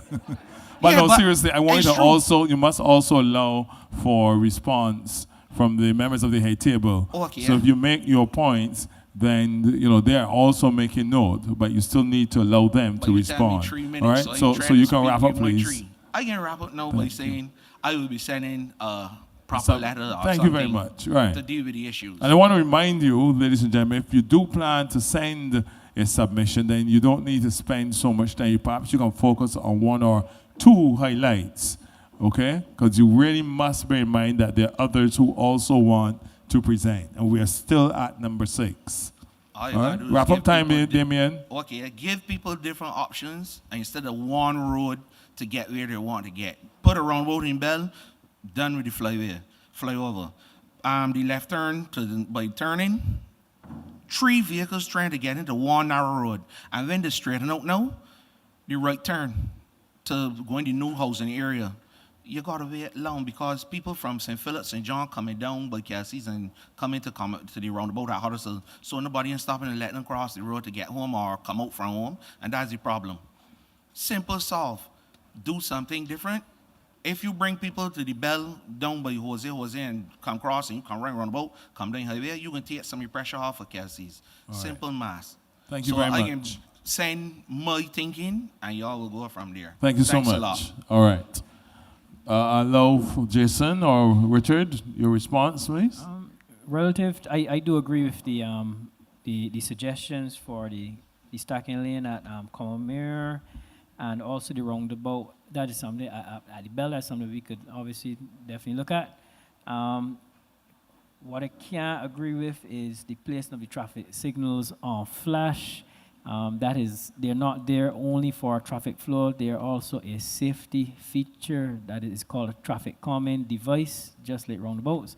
And also, they're there to also make it easy for pedestrians to cross. This is not a debate that we're going to that we do a study now. This is something that is accepted all the way around the world. It's not no unique anything to Barbados. This is what it is. And it is a safety feature that is in place. And given the thousands of cars which pass let's say the Colmorock Junction per hour, there's no debate that is extremely difficult for persons to cross that junction once those lights are on flash. So that's not something that we can that we would consider. Thank you very much. And Damien, just let me add, I know you were being facetious in saying that St. Andrew, St. Joseph is cut off because of bridges being down. But the reality is that there are 3 bridges in St. Andrew right now that have been condemned, 2 of which are active construction sites right now. And for the 2 that are both on major highways, Highway C and Highway 2. both of those bridges are equipped with, the community has a bypass road in both cases that does not, that the only thing that can't pass over one of those bridges is the bus. But persons can get in and out of St. Andrew quite freely. But I take a lot of the points that you made in regards to some of the issues with congestion and so on and so forth. But there's a belief that I've heard it enough that because we've had bridges that fail over time, that fail after 70 years, that fail because of a conspiracy of events, not just one thing. And we use the St. Andrew bridges as an example because they didn't fail only because of a lack of maintenance. A number of things impacted those bridges. They were very old. They were all built on mud. They were taking loads that they weren't designed for.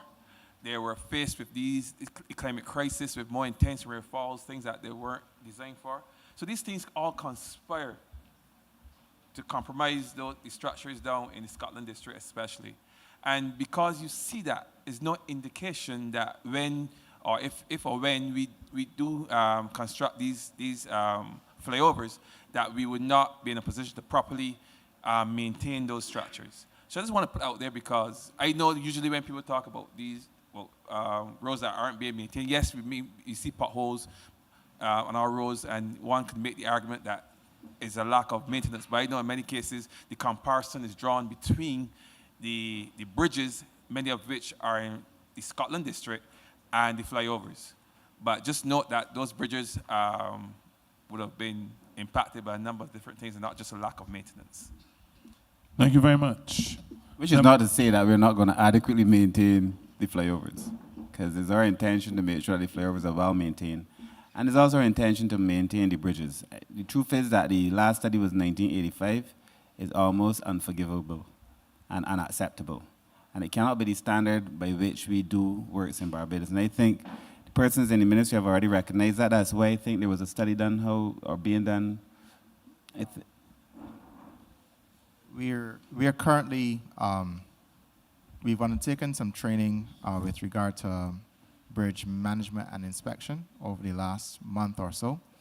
And I'm hoping that that entire program culminates in on-the-ground inspections going on later this year, where we examine all of the bridges on the island and are able to update our information with regard to their condition and ultimately be able to implement maintenance programs that are suitable to each bridge.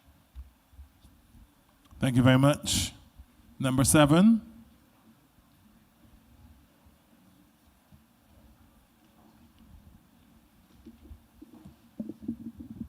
Good evening, ministers. Good evening, PS. Good evening to the other members of the team. Danielle Evanson. I would want to start by saying when I first saw the announcement of the consultations, I was concerned. In terms of how it was framed as congestion, addressing congestion, because congestion is a symptomatic problem. It's a symptomatic issue and not the root cause of the problem. So as the participants would have shared, everybody expressed their concerns about mobility, which is more the broader issue, and thereafter the presentations and so on reflected that expression that the public was calling for. And mobility is not an issue that MTW, while having a key role and a leading role, is not something that MTW can address alone, as I think one of the ladies had raised, because it relates to issues of education, of housing, commerce, town planning, and many other factors that contribute to why people do the things that they do in terms of how they get around. So I want to make 3 quick points. So in terms of the why, the kind of data that we are collecting, the integration of the data that we are collecting, and not just specifically transport or car related, but the broader data sets that would contribute to understanding why people's behavior is the way it is. And even some of the data that would have been presented at the various consultations. We didn't see anything in relation to how the modal share for public transport has dropped from about 20% in 2012 to maybe somewhere between 11 and 15% now. We didn't see anything about sidewalk coverage per kilometer. Surveys show that 81% of the daily trips across Barbados happen by car. And 80% of those only have 1 or 2 people in the car. So we have a congestion issue generated by that low occupancy. 87% of people with more than 1 NCD drive by car, so perpetuating that sedentary behavior. And persons with disabilities use public transport the most, so also considering the different categories of people and how they get around. But also, there seems to be a narrative that Bajans want to cling to their vehicles, but more than 80% of people have said that bus lanes and cycle lanes would move them to consider those as viable options instead of driving. 2, I would say that for my one part, I think that a determination on flyovers at this stage is premature. As my sister would have said, have we compared different designs? Have we done the feasibility studies? Have we done the EIAs? There hasn't been a town hall on it, so you know, an outcome of an EIA could be to say the risks are too high, so this is not an option, so you consider something else. Have the comparative cost-benefit analysis been done between the flyovers and the various other options that have been suggested over the course of the last 2 weeks? So I would want to suggest that before we spend millions and millions on flyovers, construction, and maintenance, that we would consider strategic, less costly, adjustable, reversible, and potentially very high impact options. We can finish the trailway. We can, obviously, we're doing all of the restructuring of the transport board, the Mass Transit Authority, GPS tracking every single PSV alongside the transport board and integrating them into one scheduled, timetabled system, because the PSV fleet is 4 to 5 times greater than the transport board fleet. So they are necessary in order to be able to meet the demand for public transport, and also looking at the fare structures and how we manage that to be able to disincentivize the hustle culture that we see. We also need to consider things like, yes, the app is great, and I hope that we recruit people to help test it to make sure that it, that it's meeting the needs, because I've played around with it and we're not quite, anyhow. Is your final point now, please? One more. But that we cannot assume that everybody's experience is like ours. So reliance on apps are great, but there are people that don't have data on their phone. They don't have phones. So we also need to think about the things like the live update screens at the bus stops and so on with the timetable. Finally, in every consultation we have, somebody has mentioned Singapore. And what I would want us to not just lament, but to learn from the Singapore experience.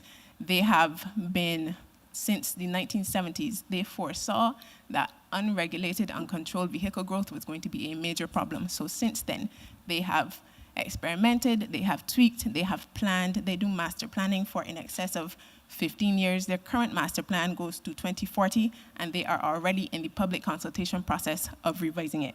I would encourage everybody to just check lta.gov.sg to see the kinds of mechanisms that they use to gather information from the public and to also be accountable in reporting on the targets that they have set in their master plans. I would also finally say that the Mission Barbados roadmap commits to the accelerated development of a comprehensive sustainable mobility plan to decrease car dependence and to decrease emissions. And Mission Board 1 agreed to that as a goal last year, as one of its targets last year. And the decarbonization subcommittee is very keen to be engaged in that process. And so there needs to be, to my mind, a level of congruence between those goals and whatever emerges from this process, but also framing it, I would suggest, in a avoid shift, improve framework, and also having that visioning that is a collaborative process among the public and the various sectors in Barbados about what we want the future of our transport system, our mobility system to look like. Thank you very much. Oh, actual transport issues, traffic issues. Richard? Is this your final? Yes. You really need to wrap up Yes. now. Richard, please fix Shop Hill, please. Richard, please fix Shop Hill. That's your final comment? There is a behavior that has emerged where on the highway approaching roundabouts, people seem to think that it is reasonable to turn right from the left lane. It has grown in practice, it has expanded from the Simpson Motors roundabout to other roundabouts. I have been on the inside of a cane truck. If I was going straight, so most of accidents there, I'm sure, are attributed to that. And information boards on roadworks, the road by Lestevon, I just keep having to guess what is happening. I'm not sure, and we face it every day, and we figured out that there's drainage. Now we see drainage, but we don't know what it is, when it will end, who's doing it, or anything of the sort. Thank you. Thank you so much. I just want to say I welcome your comments. And you did speak in terms of information. We are about to embark on an exercise to gather some what we call an origin destination survey. That is to help us understand the same travel patterns that you are saying, and then we will use that to help inform our future decisions. But even further afield from that, we will be doing a household survey to delve even deeper into the necessary information to help us to plan, as you say, 15, but we're looking more towards 20 years into the future in terms of how traffic will grow, where people will likely go, how it will impact the road network, and also we can develop solutions 20 years into the future and start planning just like Singapore and other places to address the issue before it even starts.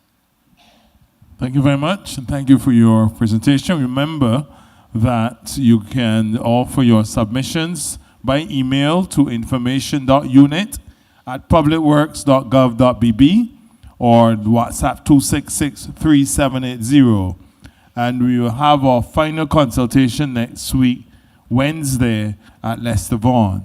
So there's always an opportunity for you to offer your comments, whether in person or via online. Number 8. Before you get PS? Before you get to number 8, Danielle, I was expecting a comprehensive submission from you, and you did not disappoint. But I just want to say that the measures that the ministry will be implementing are not going to be implemented in isolation. You know, this approach is going to be multi-layered, multidisciplinary. So, of course, we'll be having consultations with the Ministry of Education, of course, with the Ministry of Health. And before I give the mic to the AF person, in relation to the the congestion on Highway 2A, I wish to inform that I checked with the contractor to confirm or to reconfirm the completion dates, but in relation to the first phase, that is from St. Thomas Church to Bagatelle, that work is expected to be completed by the end of April. And then from St. Thomas Church to Lancaster, that is expected to be completed by the end of June. So I just want to give the persons who expressed concern about the congestion there on Highway 2A of the projected completion dates for those works. Thank you. Thank you very much. Number 8. Good night. I'm Letitia Bourne, spokesperson and legal representative for the Alliance Owners of Public Transport. Something's called AOP. Thank you for having us. Greetings from Mr. Raphael and team. We're going to try to be brief because what we've found is that so much has already come out. So we wouldn't be repetitive, but we would want to give support or a few insights in relation to a few things. Number one, we do support the Spoke and Hub type of initiative. We believe that that can work, and we would like to have further dialogue as it relates to that. We believe that these hubs would stop persons from having to go into Bridgetown to get to somewhere else and so on. We think that it's part of modernity, and this is something that I believe we are ready to interact with in Barbados. So we do give support to that. Of course, it would need to be fleshed out. Further than that, we are hopeful that as it relates to some of the routes, we believe that the PSVs can do more. And indeed, we will be challenging our operators to work with us and work with the government, work with the regulators. And we are expecting, because we are doing, our earnest to try to lift that level to what we would want it to be. And we feel confident that it's going to get there, especially with the new initiatives coming on board with the transport, the mass transit authority, and so on. We would like, in terms of those routes that do not go right into Bridgetown, such as the one on the ABC Highway, we do support those types of routes where you can travel from Oistins to Spikestown maybe, and Wellhouse to Warrens and so on. And we would hope that some of those routes could be liberalized a bit so that PSPs could also, the privately owned PSPs could also vie for some of those routes as well. As we speak about that, we also support the bus lanes. We do the specialized bus lanes. Certainly, they cannot work every place, but where they can work, we are happy to sit and to meet, and we do support those specialized bus lanes. One of the things, and it came out here tonight, is about recognizing the particular PSVs. We would be proposing some color coding, if we can look at that. I do know that in Trinidad, you have the different stripe, depending on if you're going to Chaguanas or San Fernando, wherever you might be going. So we would like to sit and look at that to see if that is something that could work, so that would help in some way to allow for that identification to come a little closer home. So we would like to work on that. As we speak about that, we also want to talk about the bus stops. We do recognize that some bus stops, some need to be fixed. I know for sure there's one in St. George that is leaning on a fence for quite a while. But there are bus stops that need to be fixed. And we also need additional bus stops. So this would allow, in terms of just even the flow of traffic and where people stop and all of that. And we do know we have some issues there to tidy up. As it relates to those bus stops, bus shelters. More bus shelters. We know you do get complaints sometimes about our units, but there are times that persons do not stay by the bus stop. And sometimes it relates to the fact that stand up in front of somebody's house, it might be cooler, and save them from the elements and so on. So we're hopeful that we can also have some, we don't have to be as significant as some of them are, but some more bus shelters as well would assist us. We support the park and ride wherever that can work. We do support that. And we think also it can generate even additional opportunities for persons who may ply their trade in terms of vending and so on. But we do support the park and ride system, and these are things that we are hopeful. We do expect to meet with ministers really and your team. So some of these we will talk about further. That's your cue, having said that. Okay. To wrap up, yes. if there's another point you want to make, because you did say that there's a submission and then you will meet with the ministers. Yes. Okay? Okay, so just another 1 minute or less.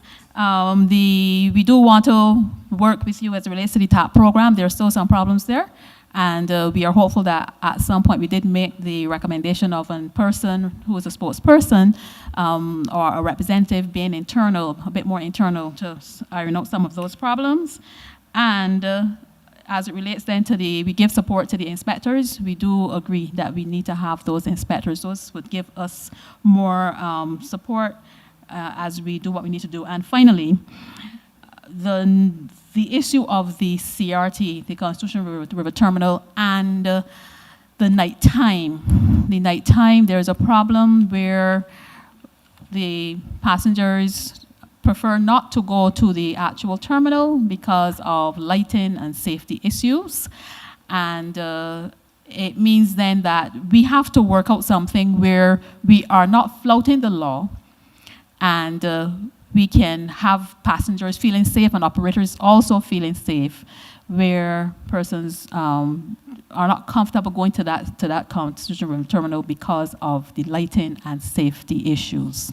All right. But thank you. Those are our points at this time. All right, okay? thank you. Thank you. Are there any comments from the head table? Yes, I am not from Transport Authority. However, I can speak about one aspect. Any request for the bus stops and also the bus shelters, you can submit the application letters to the Transport Authority, and it'll be considered, and you most likely get the bus stop and the shelter. Right, so you can make your submissions there. Thank you. I just want to say thanks for the submission. I believe that the conversation with the PSV set to all the various umbrella bodies is going to be very, very important. If we're going to solve this traffic problem, we have to meet with the PSV sector, so I look forward to having those meetings. Not next week because we're booked, but the following week for sure we're going to schedule meetings with all the umbrella bodies. I know I'm supposed to be appearing at something in April, so I hope we can meet before that, where I'm supposed to be the featured speaker, so hopefully we could solve our problems before we get to that speech, because then you might be upset with me, and I would not want that at all. But I did hear you say, and I'm happy to hear you say that you're keen on being part of the bigger solution. I suspect that there's more in the mortar than the pestle when it comes to some of the issues pertaining to the PSV sector. So we need to have those conversations soonest and try to form a way that we could deliver to the people. I also hold the view that the vast majority of people who conduct and who are involved in that business are actually good people, but that there are some who do some things on the road that just are questionable. But I heard you, you're a good corporate citizen, so you stop any person sheltering by your house, and you may stop to make sure that they're coming off of the darkness, and I understand you're a good corporate citizen, I appreciate that. But we wouldn't want to break the law now, Roy. So I think in the areas where it's too dark, we have a responsibility to provide light. And if it is that there's not enough bus shelters, then we have to provide the bus shelters. But at the same time, we all have to abide by the law. All right, thanks. All right, thank you very much. Number 9. Good night, all. Protocols all already established. My name is Peter Rochester. I live in St. Peter. And my first comment comes back to the first two speakers that spoke about, and they were speaking about the congestion on Highway 2A. Never in my life what I thought, coming up from where I live, and I live in the intersection opposite Hemans, that I would thought that I would run into a traffic jam on Highway 2A. That tells me that, as has been said, that we really need some truly bold and visually progressive approach to resolving the challenges that we have. I will try to summarize a number of my presentation, and I will also submit it to the information unit email as presented. One of those had to do with what we call a suggestion for solution for traffic flow in and around Bridgetown. I was hearing about possibly establishing of a circular loop or traffic loops, and I made a suggestion which I hope can be considered as part of the traffic route through Bridgetown, which would encompass a circular loop running from the bottom of Broad Street straight through to John Beckles Drive, coming around John Beckles Drive, back to, I can't recall the road, is it Constitution Road? Back to the lights and around Wharf Road to meet back at Cole Street. And I was thinking about that because part of the biggest problem that we have on these roads are these choke points. A lot of these choke points have to do with traffic turning left or traffic merging in a particular area and people blocking the intersections. So if you could create a flow of traffic that could avoid that, it would help in terms of traffic flow. And it also creates additional lanes of flow in a particular area. I know some majors may not probably like that because we don't like to travel, let's say, a little longer to get where we're going. But I find in certain cases it works. And that brings me back to another choke point on Highway 1, Holton.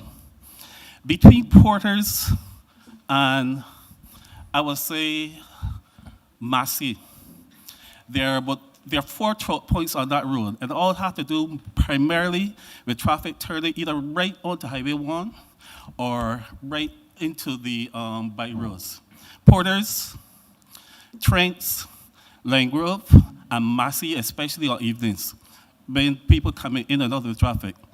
Ironically, my suggestion was if you can establish a circular route in that area from Porters to Cemetery Lane, that will help ease, because what could happen is you could have 2 lanes of traffic flowing in a circular direction, avoiding that right turn off and onto and off that highway.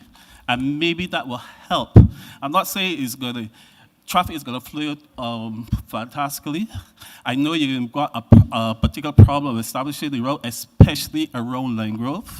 But already on evenings, I found, yesterday I was on my way to town, there is what we call already 2 lanes of traffic flowing. One on the highway, which is blocked up, and then one on the road, which circles around above Massey. And they had what we call a traffic creep, especially on the road circle around Massey from Cemetery Lane to Lane Grove. We have a lot of roads in Barbados. We have a dense network, and especially in Bridgetown. But we have too many in which we have what we call single lane roads. And why haven't we established, especially when it can be accommodated, dual lane roads to at least ease the flow and have more flow of traffic in a circular route? Okay, sir. You can. Okay.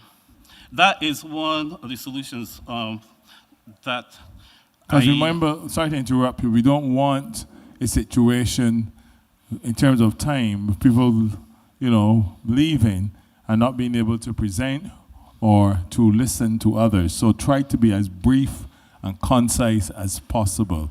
Okay? Please be reminded of that. So just wrap up, please, and then I'll give you the email and the WhatsApp number one more time. Your wrap up, sir. Duly noted. And if you could allow me to at least extrapolate on another option. I hear and I understand the need that a highway 2A is possibly going to be increased to a 4-lane highway. Right now, we have what we call a congestion of traffic, increased flow of traffic coming from the north, traveling that highway. Yes, that can help ease it. I also note that there's a lot of housing development and business development that's happening right now in the north of St. Peter and the St. Lucie, which is going to create the need for more traffic be traveling that road.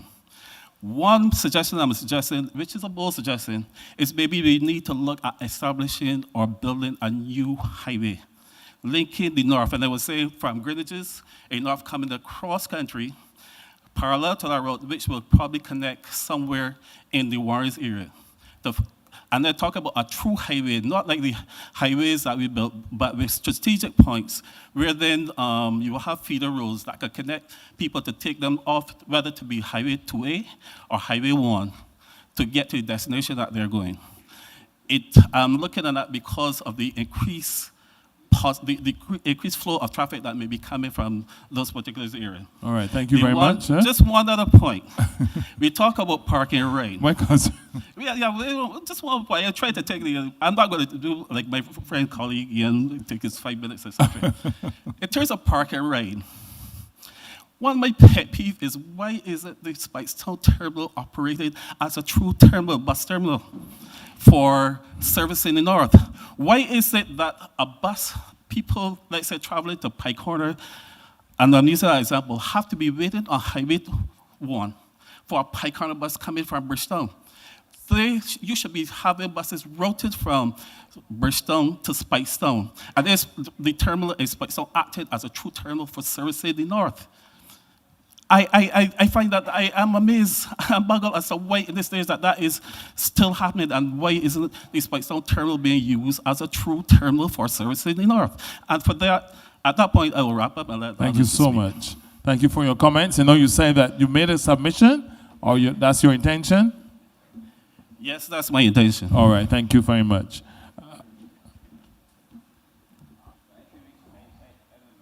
Minister? We should start where you ended, and we have the CEO of the Transport Board who is here to answer questions pertaining to those things, and he has his support cast, so I think he will be happy to respond. All right, this is the CEO of the Transport Board, Fabian Wharton.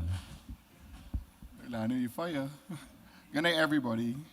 And I'm happy to be here in the north, and it's glad to see everybody here. And I was listening on YouTube on my way here, and I think I've heard a lot of good suggestions that came out tonight.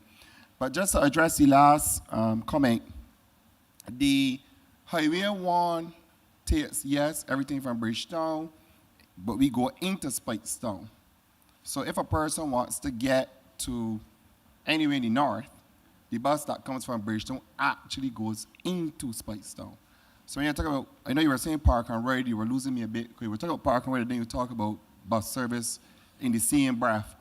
But on the bus service aspect, what we have is that all of those services that leave Bridgetown and go to the north, all of them go into Spicetown. So if you are going from Spicetown to Pike Corner, you basically pick up your bus from in that terminal, right? So it actually functions as a terminal. What we have also done, I think it was about 2 or 3 years ago, collectively between the Transport Board and the Transport Authority, was to fix a traffic issue in relations to the minibuses that used to be parked by the traffic lights and all that. We now have those buses going into the Transport Board terminal as opposed to congregating on the front. So those are some of the things that we have done. We had also discussed previously what you would call a hub and spoke, going into Spicetown, and then all the other feeder services coming out of Spicetown. So that you will not see a Bridgetown, Pike Corner, Bridgetown, Josie Hill, Bridgetown, Consultation anymore. It'll be a line bus into Spicetown and then spoke off into the north and St. Peter and those areas, right? We are looking at it. It is calling for a little more resources than we anticipated. And we had made certain commitments to the people of St. Lucie, the people in St. Peter, in relations to as we got expanded fleet. And I am happy to say that with the expanded fleet, we are now covering more of our services, particularly in Consultation, Josie Hill, Pike Corner. We do have some holes in basketball that we are now trying to work out. Today we were talking about it, especially between, it's like 10:15 and 1:15-ish, going into 2 o'clock. That was the time today we talked about, right? So that is the only area that we got a little concerned about at the moment, which is the basketball area. But by and large, what has happened over the last maybe 6 to 8 months is that we have had significant improvements in the travel going to the north of the island. I hope that addresses everything. I thought you were brilliant, but just to be clear, my question is in relation to the point that he made about people waiting outside, that they have to wait outside. I know you said they don't have to, but I'm just trying to understand why there is this disparity in views. Yeah, that was one way if he was talking about park. That was saying I was a little confused. He was talking about park and running the bus service at the same time and interchanging it too. Because you don't have to wait outside to catch the bus. You catch the bus from any terminal through the courses and into the bus. So I don't know. Yes. Okay, come. All right. Sorry, my comment was not waiting outside. My comment was the fact that you said that Spicetown bus terminal act as a terminal. My position is that right now, in my position, it does not. It acts as a bus stop. What I was talking about is if someone, let's say is in whole town, who's going to Pike Corner or Boscobel, etc. They're waiting in hotel for a Boscobel bus, for a Pike Corner bus. Buses should be serviced from Bridgetown to Spicetown Terminal. When that person gets to Spicetown Terminal, they are transferred there, just as you are alluding to. Then there are buses from Spicetown that are servicing the northern routes, the Boscobel Road, Pike Corner Road, St. Lucie Church Road, etc. You should not be scheduling buses from Bridgetown that are come down with the same Pike Corner, Boscobel, etc. Let Spicetown Terminal then route the buses for those routes. That was my point. There's a gentleman by the no. I just wanted to. Pardon?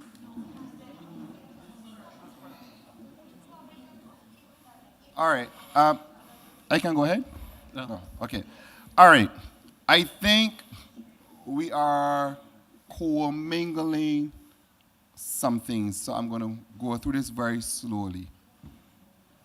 The Spicetown Terminal is also a depot of the Transport Board, and it is responsible for routing of services for the north of the island.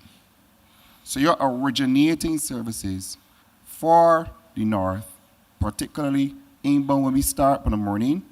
All of those services originate in Spicetown. So you may not know that, right? That's one. Secondly, we have, so the buses that are at Spicetown feed into the Princess Alice Terminal.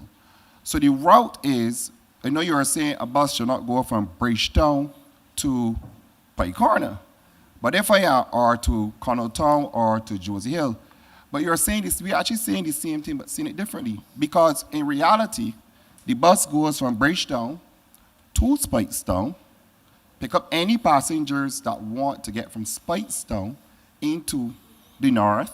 So therefore, we are basically saying the same thing. So the bus originates. The bus originates. It is where the service starts, where the service terminates, and where we stop the service. So if I'm in Hotown, wherever I am in Porters, I'm in St. James, you just pick up the bus coming up. So unless I'm missing something, so what is it that I'm missing? So let me ask you a question. Are you suggesting, just for clarity, that instead of having to wait for the bus to move from Bridgetown to come to Spicetown should serve as a natural starting point where the buses there can service more frequently and more often the people in the north? Yeah, I may be a bit too harsh when I did say that Spicetown Terminal as a bus stop. That's fine, but I'm just trying to get to the deeper point. Exactly. What I'm saying, because it comes down also to the proper use of buses. So any bus transport, the bus service coming along Highway 1, I'm saying should be coming from Bridgetown to Spicetown. Anybody traveling on that road who going beyond Spicetown, and that is independent of the buses going from Spicetown to other parts of the north. But you can manage to Spicetown bus terminal, then you get a transfer to your destination. So those points serving, let's say, St. Lucie, St. Andrew, or even parts of St. Peter, St. James, you get a transfer then to those routes. I agree with you. That's what I'm saying. I'm saying that we are. That's why it was kind of confusing. We're saying we're not. No, I was not saying that. But the buses did not go in the terminal. But yeah, not that point. What I was seeking to do, and forgive me if I created a little confusion. I apologize. But what I was seeking to do was to simply explain how these services are structured now today, right? Because I heard some things that were not consistent with what the realities are. But what I'm saying to you is that the board has previously announced that the first place we wanted to try a hub and spoke system was along Highway 1. I think I said this about 2 years ago at Paris Speaks in St. Lucie. And I said then and I say it now again, all the buses coming to the north will take, will take a Spicetown bus and then get free connections into the north, which is what you are saying, right? So that's what maybe that is what prompted me to say we are saying the same thing, but maybe I did not present myself properly. From that point, yes, we're saying the same thing. Right. And secondly, what we also did is that Given what was happening in the north, people were waiting 5 and 6 hours for a bus. We made certain commitments, we made certain changes as a consequence to what was happening in St. Andrew, which really disadvantaged the persons in St. Lucie. And we would have made public statements to indicate that when we do get these additional buses, our number one priority will be St. Lucie, which is what we have done. So I'm giving you a synopsis of how things have developed so that you can understand why is it that we are still not here yet where we're coming into hub and spoke, because now we got to look at the resources as they are, look at the services as they are, know that we are actually providing these services, see what the numbers are saying, and then start to make different changes. So we don't want to make any changes to the network when we were not even providing the services in the network. So now that we are beginning to do that, then we make the assessments and go forward maybe in the next 2 to 3 months. So that is where we are at the moment. So I hope that makes everything clear. Thank you. No problem. It's just, and I use as an example, you know when they talk about picking low-hanging fruit? Yeah. That's more. It is. Thank you. All right, thanks. All right, thank you very much. We move swiftly on to number 10. Yeah. No number 10? All right, 10, 11. Number 11.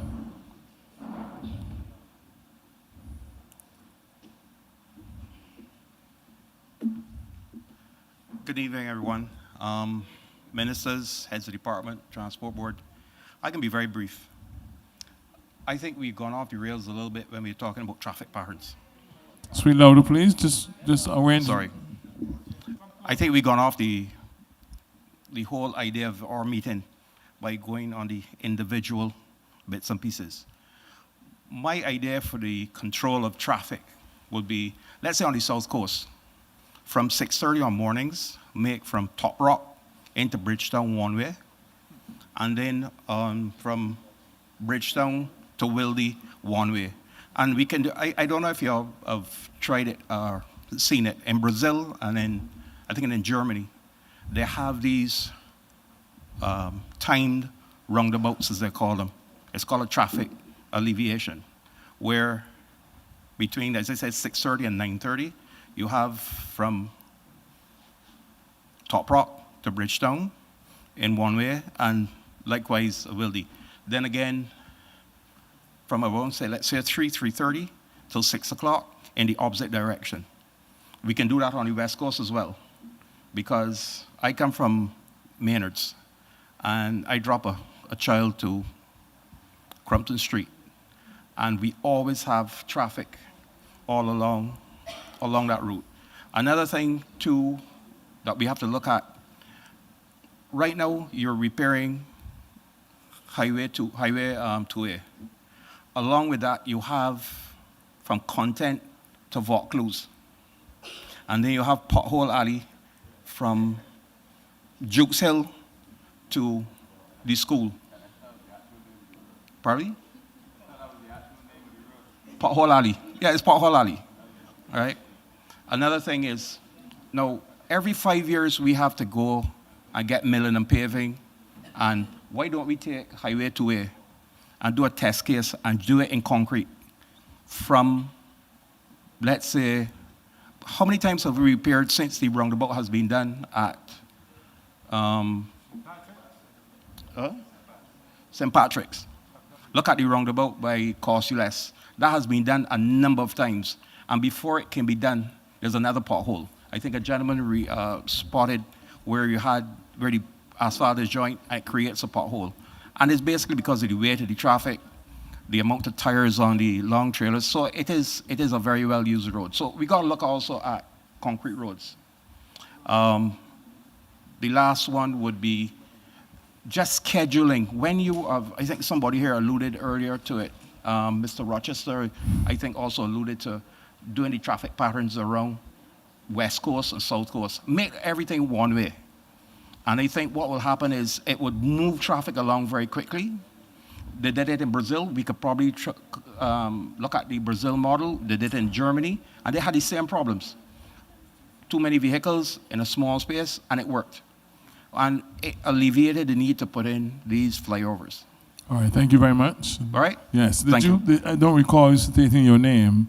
Introducing yourself? Richard Edwards. Yeah. Richard Edwards, thank you. All right. Thanks, Richard, and I must say thanks for the comments. The suggestions relative to the reversible solution, this is something that we will be looking at. It's not something that we are not looking at, but we are definitely looking at that. But we're also looking at one-way solutions as well, and a number of other solutions we're considering. All right. All right, thank you very much. Number 12. Good night, everybody. Denzel Boyce, protocol established. First of all, I would like to thank everybody for coming out. I attended many town hall meetings in Barbados, and most often it was just like me, the presenters, and the press. So, and I think this is outstanding. I feel bad about the terms on which we are meeting, but I look forward to the way forward being better, being with a lot more public participation and so on. So last time I raised some issues, tonight I would like to offer some ideas and see where we can go from there. Fortunately for me, a lot of the ideas that I was about to offer has been offered already tonight.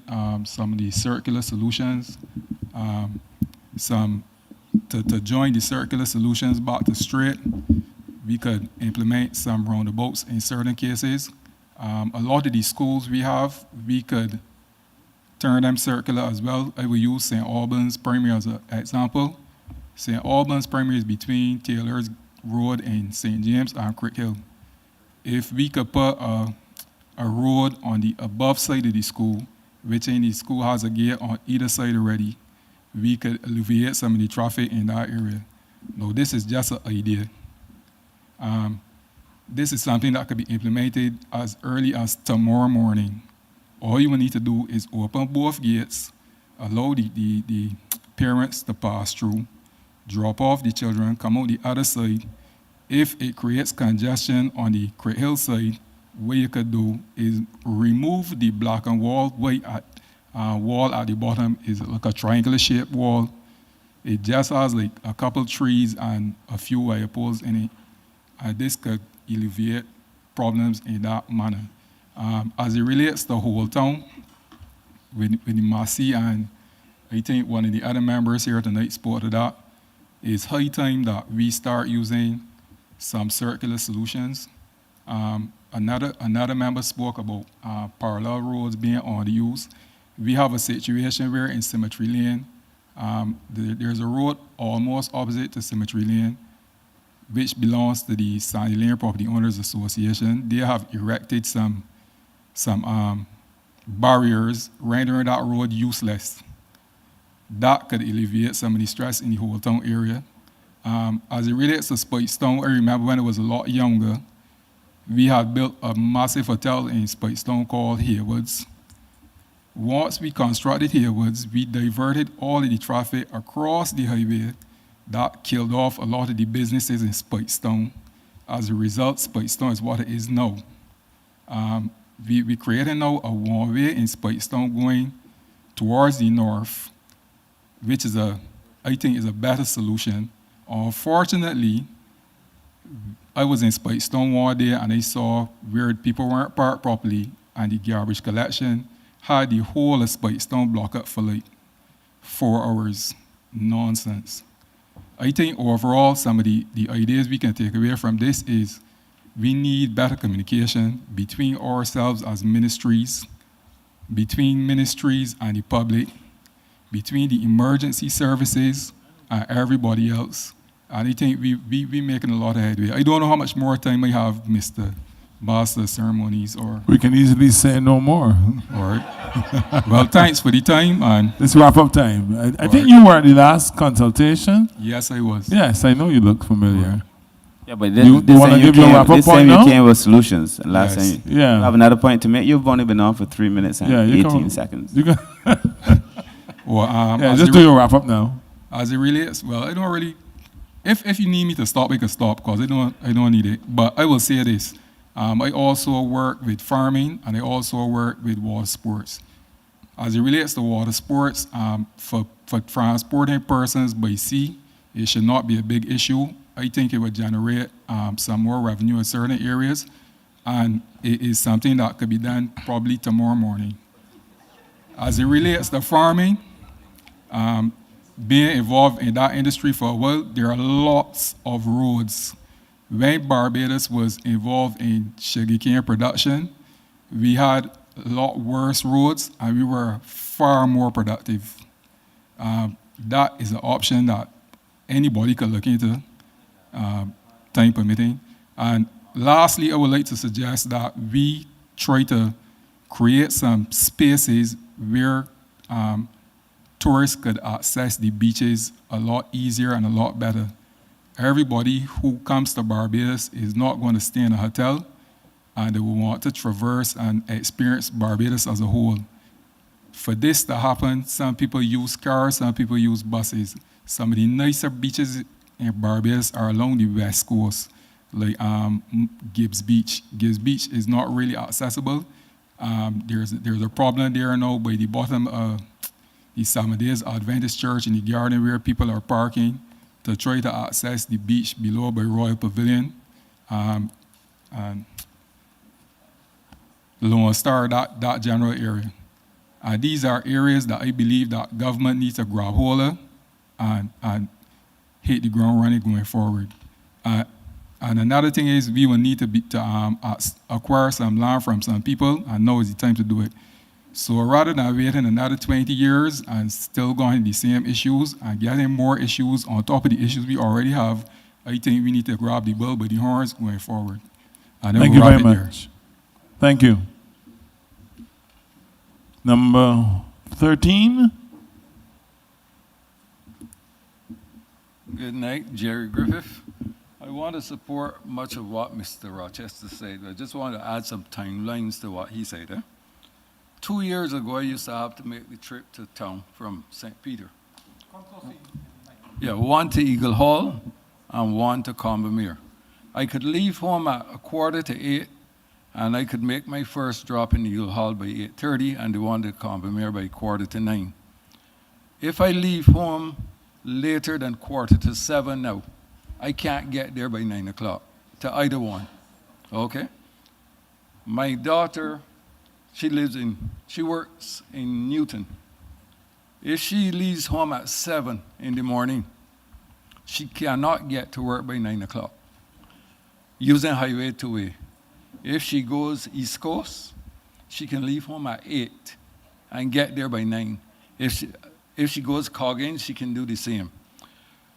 As it relates to the traffic in the north, just imagine you're coming from St. Peter, St. Lucie, you're picking up traffic or adding to traffic in St. Peter, St. James coming up, and some people are going as far as Christchurch. Do we really need to use the same land space for everybody moving in that direction? All right, need you to step closer to the mic. Yeah, sorry. Right, you could. Do we really need to use that same space, road space, for everybody heading in that direction? Don't you think it's about time that we probably look at a road through the center of the island? And I don't know about the flyover or whatever, but it doesn't have to be land-based. It could be, I don't know what you call it, highway in the sky, whatever, but come through the center, and I think it would alleviate a lot of the traffic. Because right now everybody's coming here, heading into Bridgetown, heading into Oistins, whatever, and they're using the same. So bound to become some, congestion. So just my 2 cents, sir. Thank you very much. Thank you, sir, for your comment. I want to remind persons that you can also email your submissions to information.unit@publicworks.gov.bb, and the WhatsApp number is 266-3780. Let's move on swiftly now to number 14.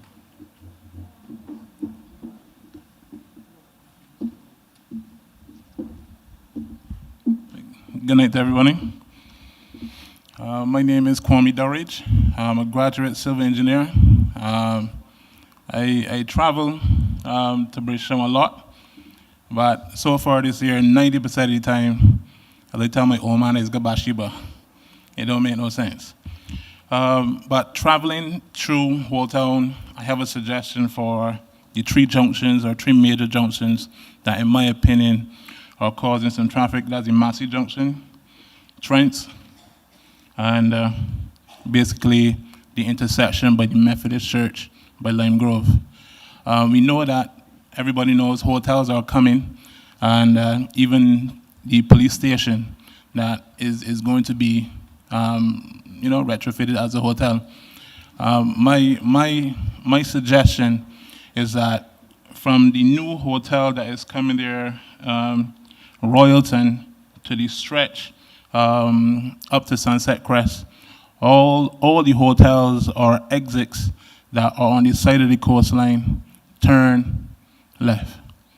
Right? Don't let them turn right, let them turn left.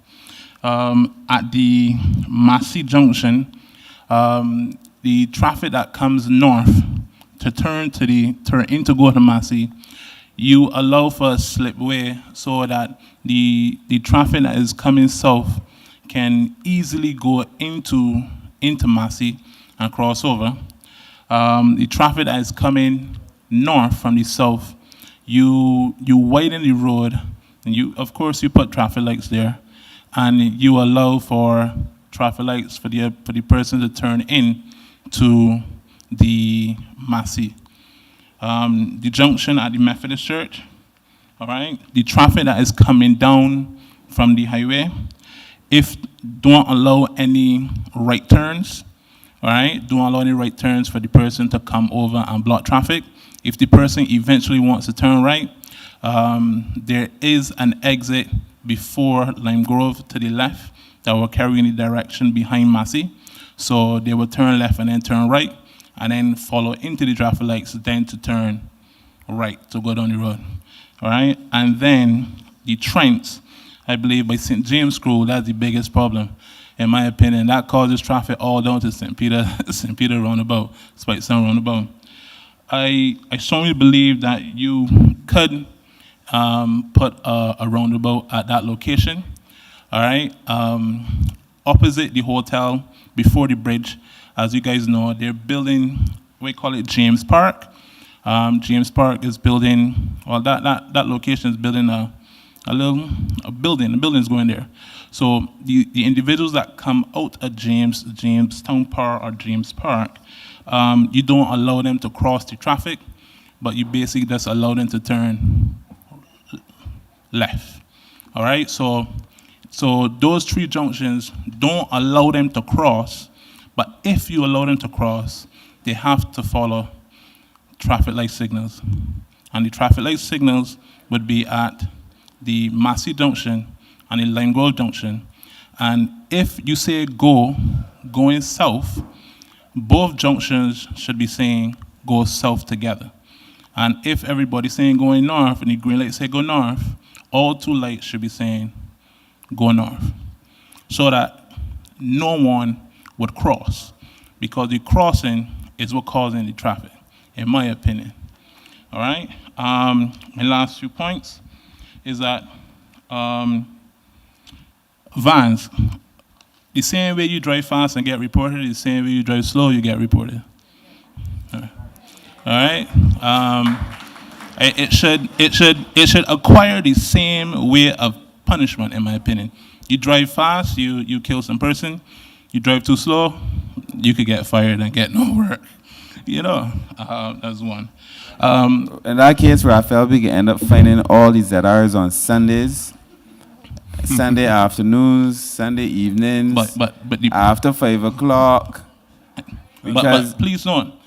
Driving too slow, but the reason, let us qualify driving too slow. Qualifying driving too slow is a line of traffic. On a Sunday, they could drive slow and have no traffic. Yeah, all right? Not these Sundays, though.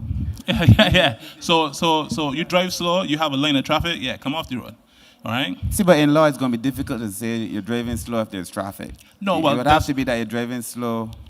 Driving slow and have a line of 10 cars behind you. You put a value to it. More than 10, come on. Or more than 10. I get the point for sure. All right? Laybys. We know that the vans are not using the laybys. So, but there are bus stops without laybys. So you put a white rectangle in the road. Stop there. All right? They might not stop at the bus stop, but you put a length of 2 buses and you give them some white stripes and tell them, hey, they might not understand stop at the bus stop, but they should understand stop in the square. They should. And that is more black and white than stop at the bus stop. So if they don't stop in the square, get off the road. All right, that's my opinion. All right, you're at the wrap-up point now? Yeah. Thank you. Are you making a submission? Are you offering a written submission to the ministry? No. Last point here. You're going to have an increase of traffic in Houghton within the next 3 to 4 years, all right? Because you're going to have tons of visitors. So you're going to have tons of vendors. I think you guys need to look at future-proofing vending from in Houghton. Because you are going to get vending in Houghton, and basically garbage collection should be done at night in high traffic areas, not in communities, but in high traffic areas. There's no way that I don't think I should be. I don't say no way. I should be driving behind a garbage truck at high peak time in the morning between 6:30 and 10 on Highway 1 or Highway 2. And I would understand if they're driving to go to a location in a community, but collecting garbage at that time, I don't think it should be happening. And that's it. Thank you very much. Thank you. I just want to say I welcome your suggestions relative to what's happening for Houghton, and that's some stuff that we can look at. And I do agree with you. There are some bus stops in the area on Houghton opposite Massey. I think there's one that doesn't have a lay-by, and anytime a PSV stops, it does add to the congestion in the area. And then there's another bus stop that is opposite Lime Grove, where there is space for the buses to pull to the left, but they don't pull to the left. They just stop in the middle of the road and nothing can't pass. So yes, we have to look at that as well, right? Thank you very much. Number 15. Good evening.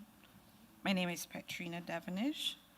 I am happy that the minister lives on this side of the island and he happens to be the minister. It's really louder, please. I'm happy that the minister lives on this side of the island and he is the Minister of Transport and Works, because usually people speak about things but then they don't experience it. So I'm happy that you're experiencing our traffic issues so you can identify with what we're saying. I have 3 points. It'll be very quick. They may have been mentioned before. I was late, so I missed the presentation. So my first point is a bus priority system. This is one where we have dedicated bus lanes where they have limited stops. There are priorities at the traffic lights. There's an off-board fare payment, platform level boarding, high capacity buses, not these electric buses that are not fit for our roads, and then a park and ride system. I think this is a high impact intervention and it would work for our island. So what it involves is dedicated bus lanes only at the most congested corridors, queue jump lanes at major intersections, that is short lanes that let buses bypass long queues, traffic signal priority for buses. When a bus is approaching, the green light automatically comes so the bus can pass through. And then it has limited stops and express services during peak hours. This moves about 40 to 60 people in the space of like 3 cars. It makes buses faster than the cars, so people actually want to switch. But obviously for this to happen, we need to have a proper bus routing system and proper buses that can traverse our roads without them being in a depot and not working, doing what they're supposed to be doing. So I think with proper planning, these bus routes, that this is something that can work. There's no major money spent on widening roads and stuff like that. We have the by lanes that they can use, and I think that is something that we definitely can look at, that we can work with the existing road structure, and it's fast to implement, 6 to 12 months, and we can see how it works and then regroup and do what we need to do. My second point is demand management. I think other people talked about this, staggered work hours. Government and large employers start work at different times, 7:30, 8:30, 9:30. It's extremely cheap. There's immediate impact, like the guy here said, it could start tomorrow morning. Partial remote work, 2 to 3 days a week. The focus mainly on the public sector and large employers. Even that should be like a 10 to 15% reduction in peak traffic in the morning. And my third point is strict traffic enforcement and behavior change. I've heard people talking about it all afternoon. No stopping on main roads, no double parking, lane discipline, bus lane violations, and most importantly here, illegal taxi and minibus stopping. Someone alluded to the fact earlier that these ZRs really run the road. I don't know, I heard the officers speak earlier about something, but I'm not sure that that's happening because they still do what they feel like doing, and they are a major headache for everybody, a major headache. And what needs to happen here is that it needs political backing. We need to enforce. I think the lady here in the panel, the only lady, spoke about things were happening, but I am an accountant and an auditor, and if it's not documented, it's not done. If we don't know that this is what's happening, we will all assume that it's not happening, right? And if we continue to see them doing the same things, it will continue to the problem. These fines clearly are not an issue because they get fines and they still come and do the same thing. My suggestion there is that when they come to get their permits, that you not give them a permit for a period of time because you've had 20 violations, it's continuing, and you need to find a way to sort out the ZR issue because it is a real issue. And those are my points for the evening. Thank you so much. I just want to say thank you for your comments. I mean, some of them we would have touched already relative to the bus priority system, the bus lanes and all that type of stuff. So we're actually actively looking at those options, all right? Thank you. Let's move on now to number 16. My name is Curtis Small. It's difficult to come at this time when most people would have given their suggestions, but I just want to highlight a few points here.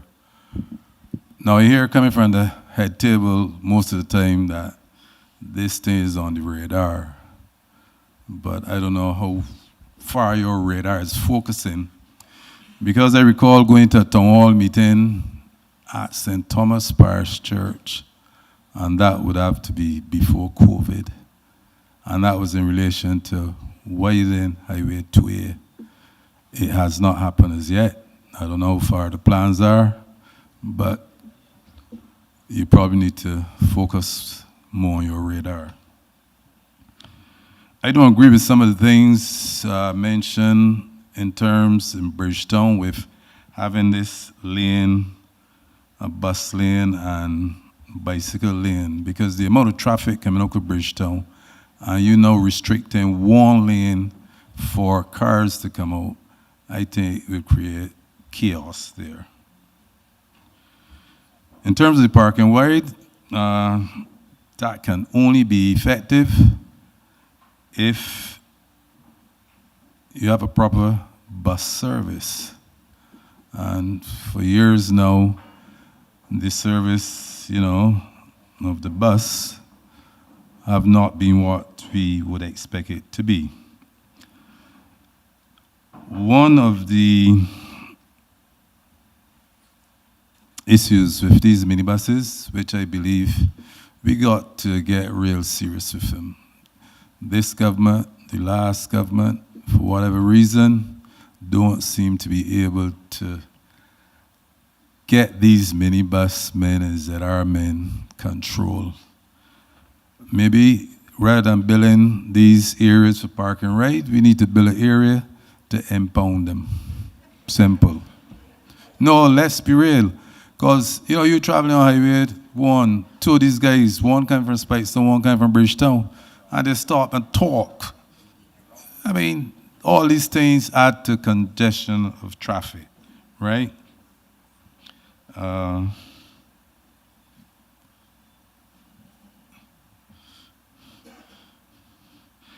The ferry system, that can only work if it's going to be cost effective, because there's no way I'm going to be paying for a car and then have to pay $5, $10 to get to Bridgetown. Maybe $5, because you probably end up paying parking in Bridgetown, you know, if you're driving to Bridgetown.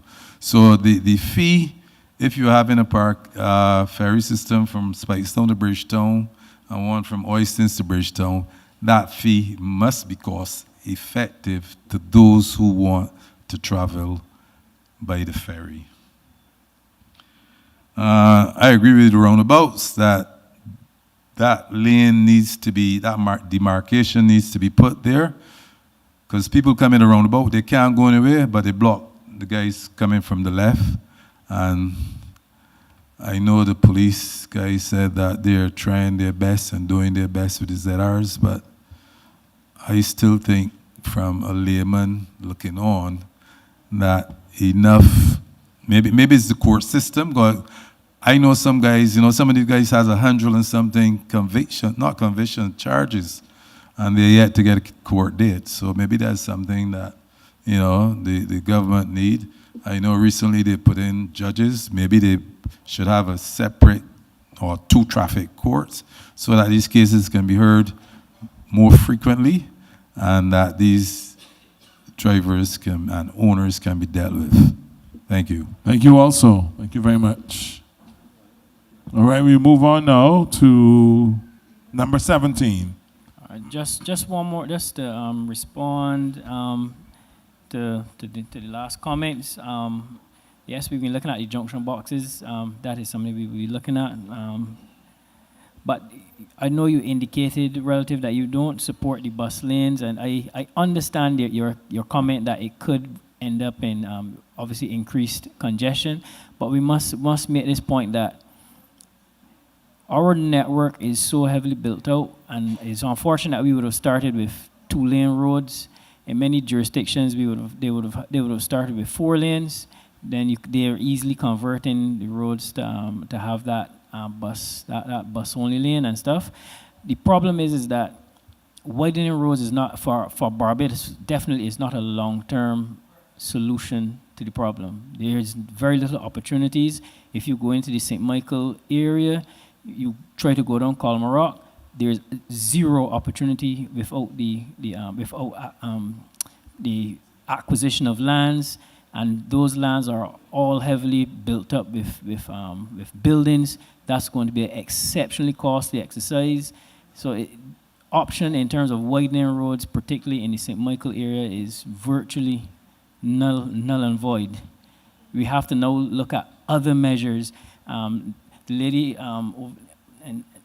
one person indicated about demand management. That is the type of area that we are going to be going into. So we may have to be looking at novel ideas of like pricing. I don't want to say tools, but you may have to look at all other avenues to reduce the demand.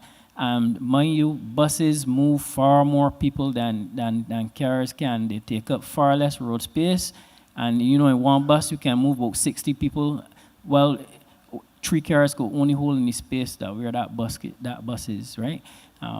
We have to look at more sustainable methods of transport for the long-term future of the country, and that is what we are looking at, all right? Thank you. Number 17.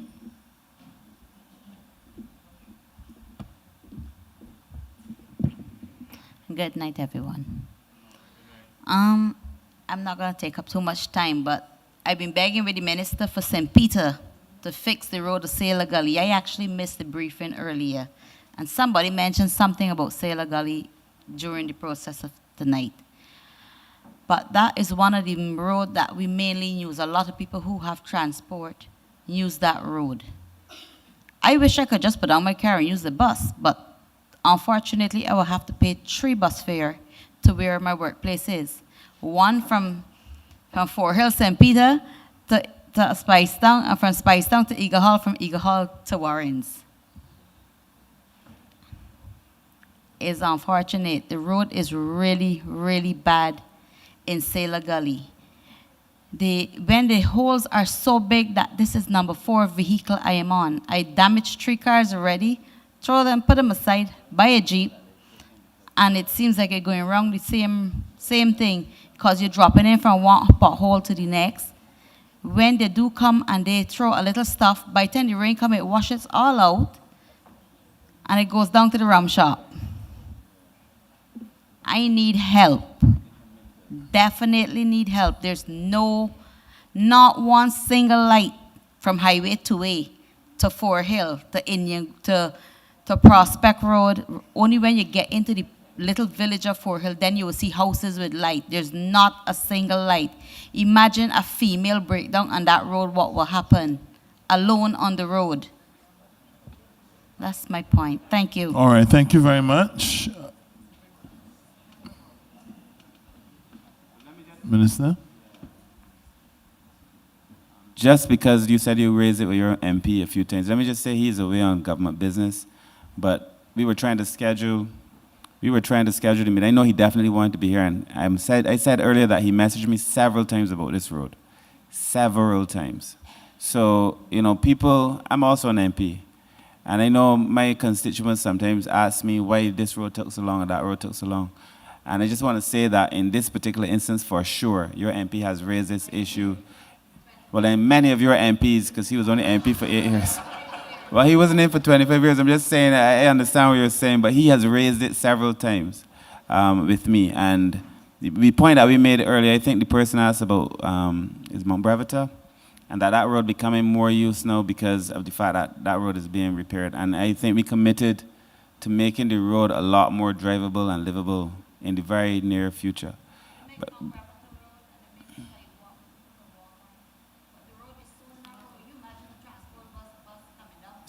I understand what you're saying. Is it on Mount Brevita Road or? So they made it more narrow than it was originally? So we got probably going to do a visit down. We got to do a visit there. We'll do a visit to Mount Brevita to see the road. But I promise him to go to Mount Brevita, but I hear you. Yeah, but I just said that we are committing to making Sailor Gully a lot more usable, for sure. But I didn't understand the problem on Mount Brevita sounds more systematic. I think the PS wanted to say something about lights generally. Ma'am, the ministry is going to be in receipt of.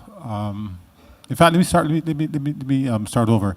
The former Minister of Transport and Works, the Deputy Prime Minister, had given a commitment to the country back in February for the procurement and the installation of solar streetlights. We are going to get the first batch of 500 solar streetlights next week.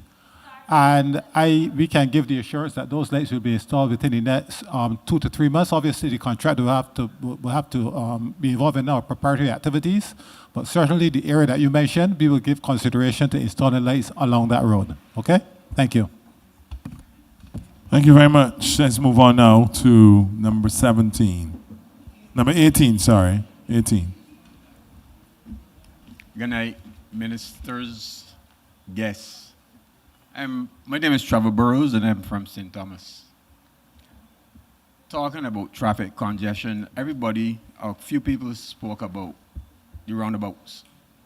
The biggest problem with the roundabouts, yes, those markings are going to be important, but who are going to police those markings? Because sometimes you're trying to get a roundabout and a man come and block you. You can't go anywhere, but you block the roundabout. I had an incident coming from Green Hill. There was an accident in Jackson Bottom. The traffic back up all down by the gas station. The highway free. I stopped, a guy stopped, said to me, "Are we clear down there?" And horns behind you, honking. Whenever then I had to go around the roundabout and go around my village because there was an accident. I want to talk about the highway. I think somebody mentioned that you get report for driving too. I know you get report for driving too slow in Canada. Police stopped me in Canada for driving too slow on the highway. I see people on the highway driving at 40 in both lanes. But if you drive at 90, the police report you. I think we got to start reporting people for driving at 40 on the highway. That is causing a lot of congestion on the highway. Not a problem. You got busy highways and people park alongside the road in a rum shop drinking rum. And traffic can't pass. We need to do something about that. And I'm saying it daily. One more point. I said I'm from St. Thomas. I get to talk about Pothole Road, Pothole City. There's a bridge, when you leave the Chinese place there on top of Fortress Hill going to Richmond Post Office. I think we need to do something with that bridge as soon as possible. It is sinking every day. I think we should stop big vehicles from using it right now because it's sinking. And soon from now, you can't pass that road. I'm talking about this bridge when you pass the Chinese place on going to St. Thomas. Yeah, before you get to the Polo Club. I think you all should pay a visit to that bridge. Thank you. Thank you very much. Jason, any comments? Richard, anybody? Good night. With regard to the this land castle that you were talking about, yes, it is not a bridge it's not a bridge. It's just a short retaining structure, and it can be. We are looking at it. It is under one of our consultancy programs at the moment. Yes, to be repaired. Yes. All right, thank you. Let's move on to our final offering. This is number 19.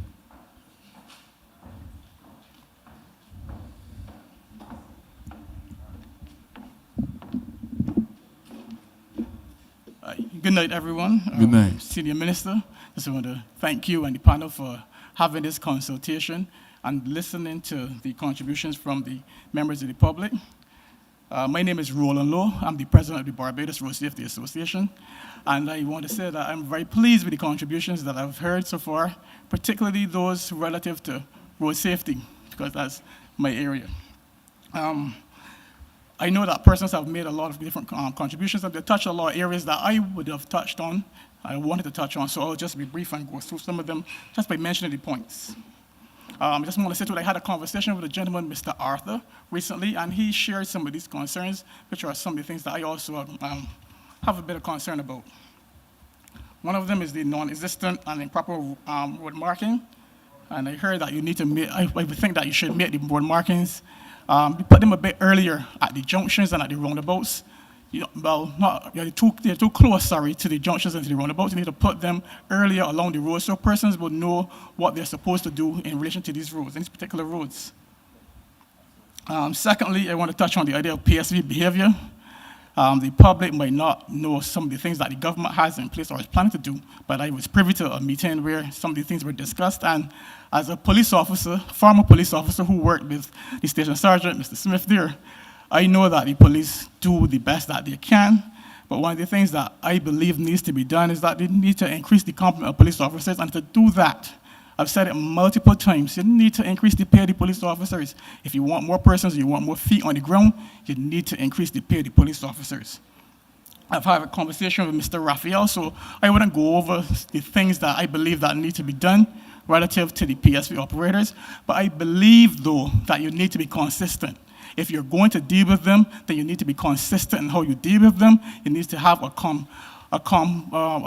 concise approach relative to how you go about it. The court system needs to be on board. Everybody needs to be on board in how they approach it. You can't say, well, this week we're going to go there and police it, and then next month there's nobody doing anything. Another point, too, is the MTW and lawmakers. You need to make the regulations less ambiguous. The laws and the regulations need to be less ambiguous. Clarity is a must. Persons need to understand what the law is, what the regulations are, what the rules are.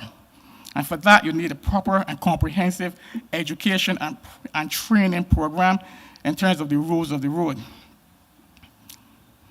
And in connection with that same point, too, there needs to be clear and established standards as to road uses and road markings. If there are any exceptions to the rules, these should be highlighted in some sort of public information campaign. And central to this is the idea that there needs to be a proper respect for the hierarchical system in the NTW and related government agencies, where all persons below are in tune with everything that's being done so that every department or subordinate office is singing from the same hymn sheet. Again, I want to thank the members of the public for coming out and sharing your concerns. and making your suggestions. And I want to say that if you have further concerns and suggestions, you can become a part of the Road Safety Association. We welcome your membership, we welcome your input. And Senior Minister, I know we will want to have a conversation relative to the stipend and contribution that the Road Safety Association used to have before. We want to see it again. And thank you again for inviting me, and good night to everyone. And travel safely when you leave. Thank you, Roland. Thank you very much. And remember, your organization can submit your offerings to information.unit at publicworks.gov.bb, or you can WhatsApp 266-3780. We've heard your comments, your offerings, and now the final remarks will be offered by PS Jehu Wiltshire. Thank you, Master of Ceremonies. During this session tonight, a number of suggestions were made by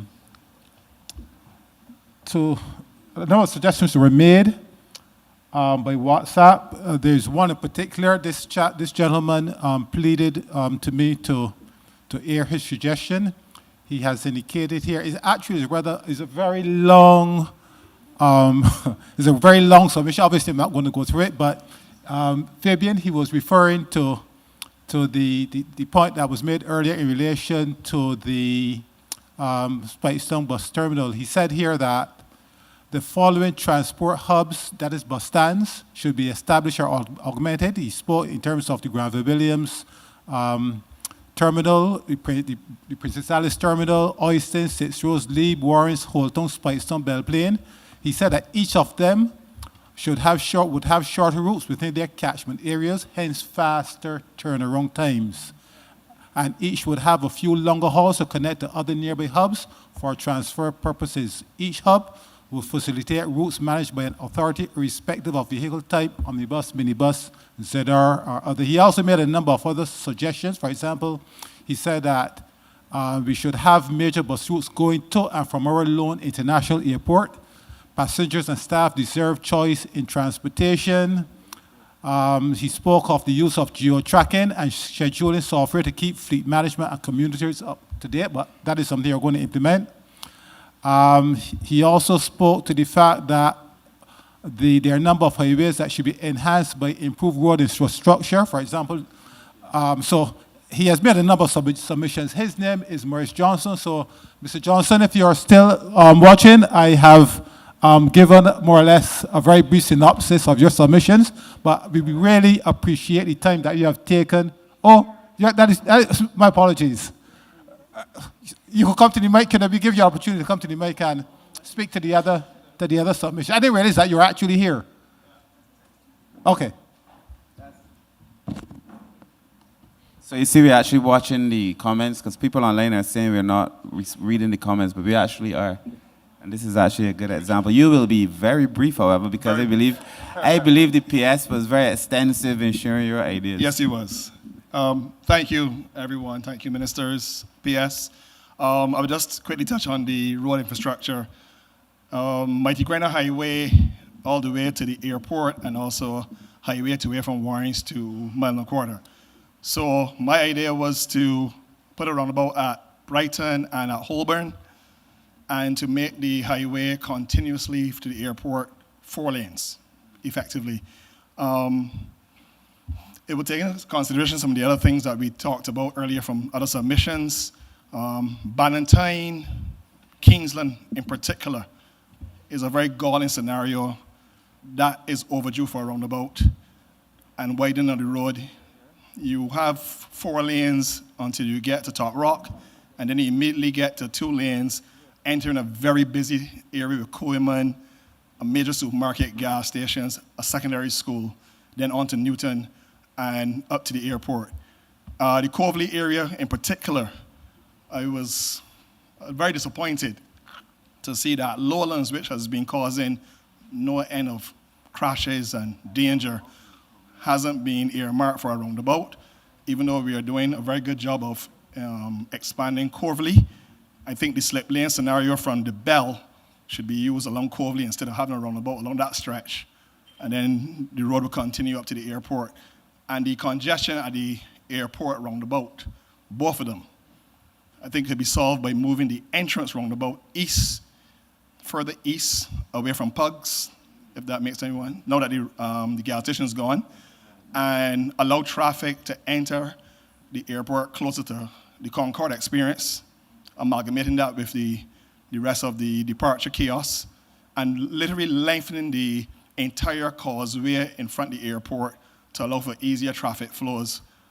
And I have a separate special scenario for the MTWW with regard to the airport in particular, but definitely persons heading towards St. Philip have a real challenge if you are trying to get past the airport busy periods. So those are some of the major things I think that we can do. The rest, a lot that speaks to Fabian's area transport.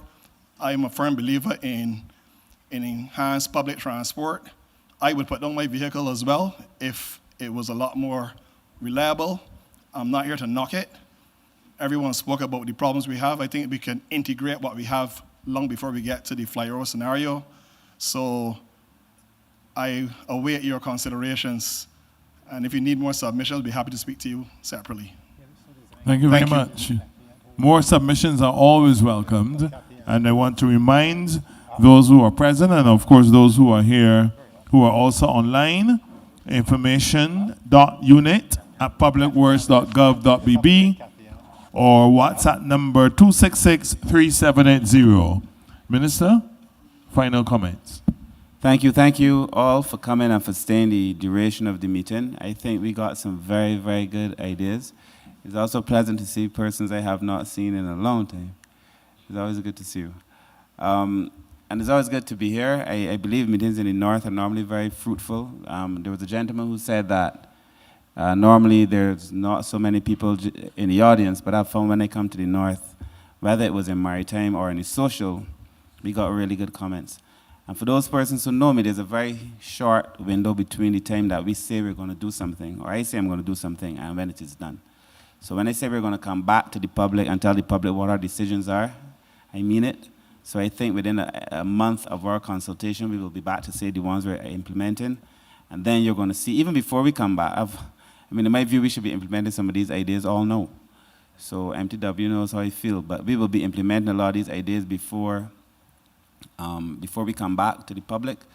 I feel, though, because I have so many people here from the PSV sector, that it would be remiss of me not to say that I think the public continues to speak and that we have to listen to what the public is saying. I believe that the PSV sector offers a most important service to the public of Barbados. I believe without the PSV sector, we would probably flounder more than we are now. I believe it is extremely important. But I also know, if we're being honest, that there are just too many complaints, way too many complaints in that particular sector for us not to be able to address it. If the director of the Transport Authority were here, she would tell you of the number of things that they've already implemented to try to curb behavior. But I think the problem is a systemic problem. And we need a modern system for managing transport, period, whether it is the public sector vehicles, whether it is public transport, whether it is the taxis, everything brought into order, because order must be the order of the day. And it is too important. I think we have to protect the children who take these vehicles. We have to protect the older persons who take these vehicles. We have to protect everyone who takes the vehicles. And I believe the point that was raised earlier about us being able to partner is going to be very important. So we're going to have a series of meetings, a series of commitments that we must make to the public as a unit, as a team. And then we must stick to the commitments that we make. Because it is unacceptable for this conversation to be going on as long as it has been going on. I think you made the point that different governments seem to be unable to bring this to heed, and we have to be able to bring it to heed. So I think we're going to be able to do that. I think I'm looking forward to the new Mass Transit Authority when it comes and how that's going to work. I'm looking forward to implementing a lot of the solutions that were brought forward by this audience and other audiences.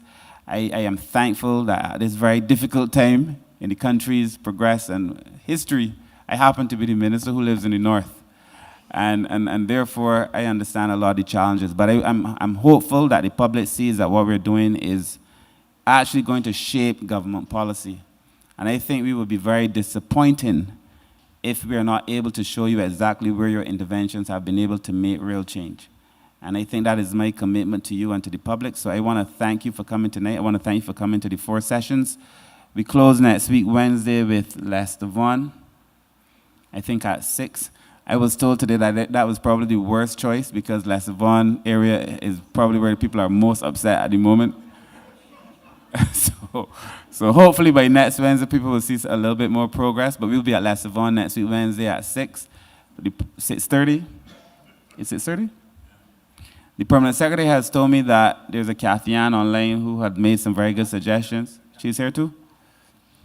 We will take all those suggestions into consideration, but please get home safely. Go with the grace of the good Lord. And if you can come back out again on Wednesday, I look forward to seeing you. Thank you very much and have a wonderful night. Thank you very much. Those are the comments from Minister Humphrey. Thank you.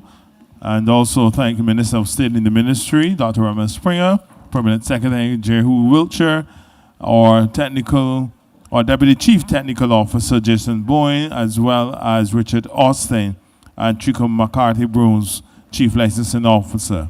Of course, we recognize also the members of the Transport Board, and we're glad to see members of the Barbados Police Service present with us. Thank you very much, ladies and gentlemen. Do travel home safely.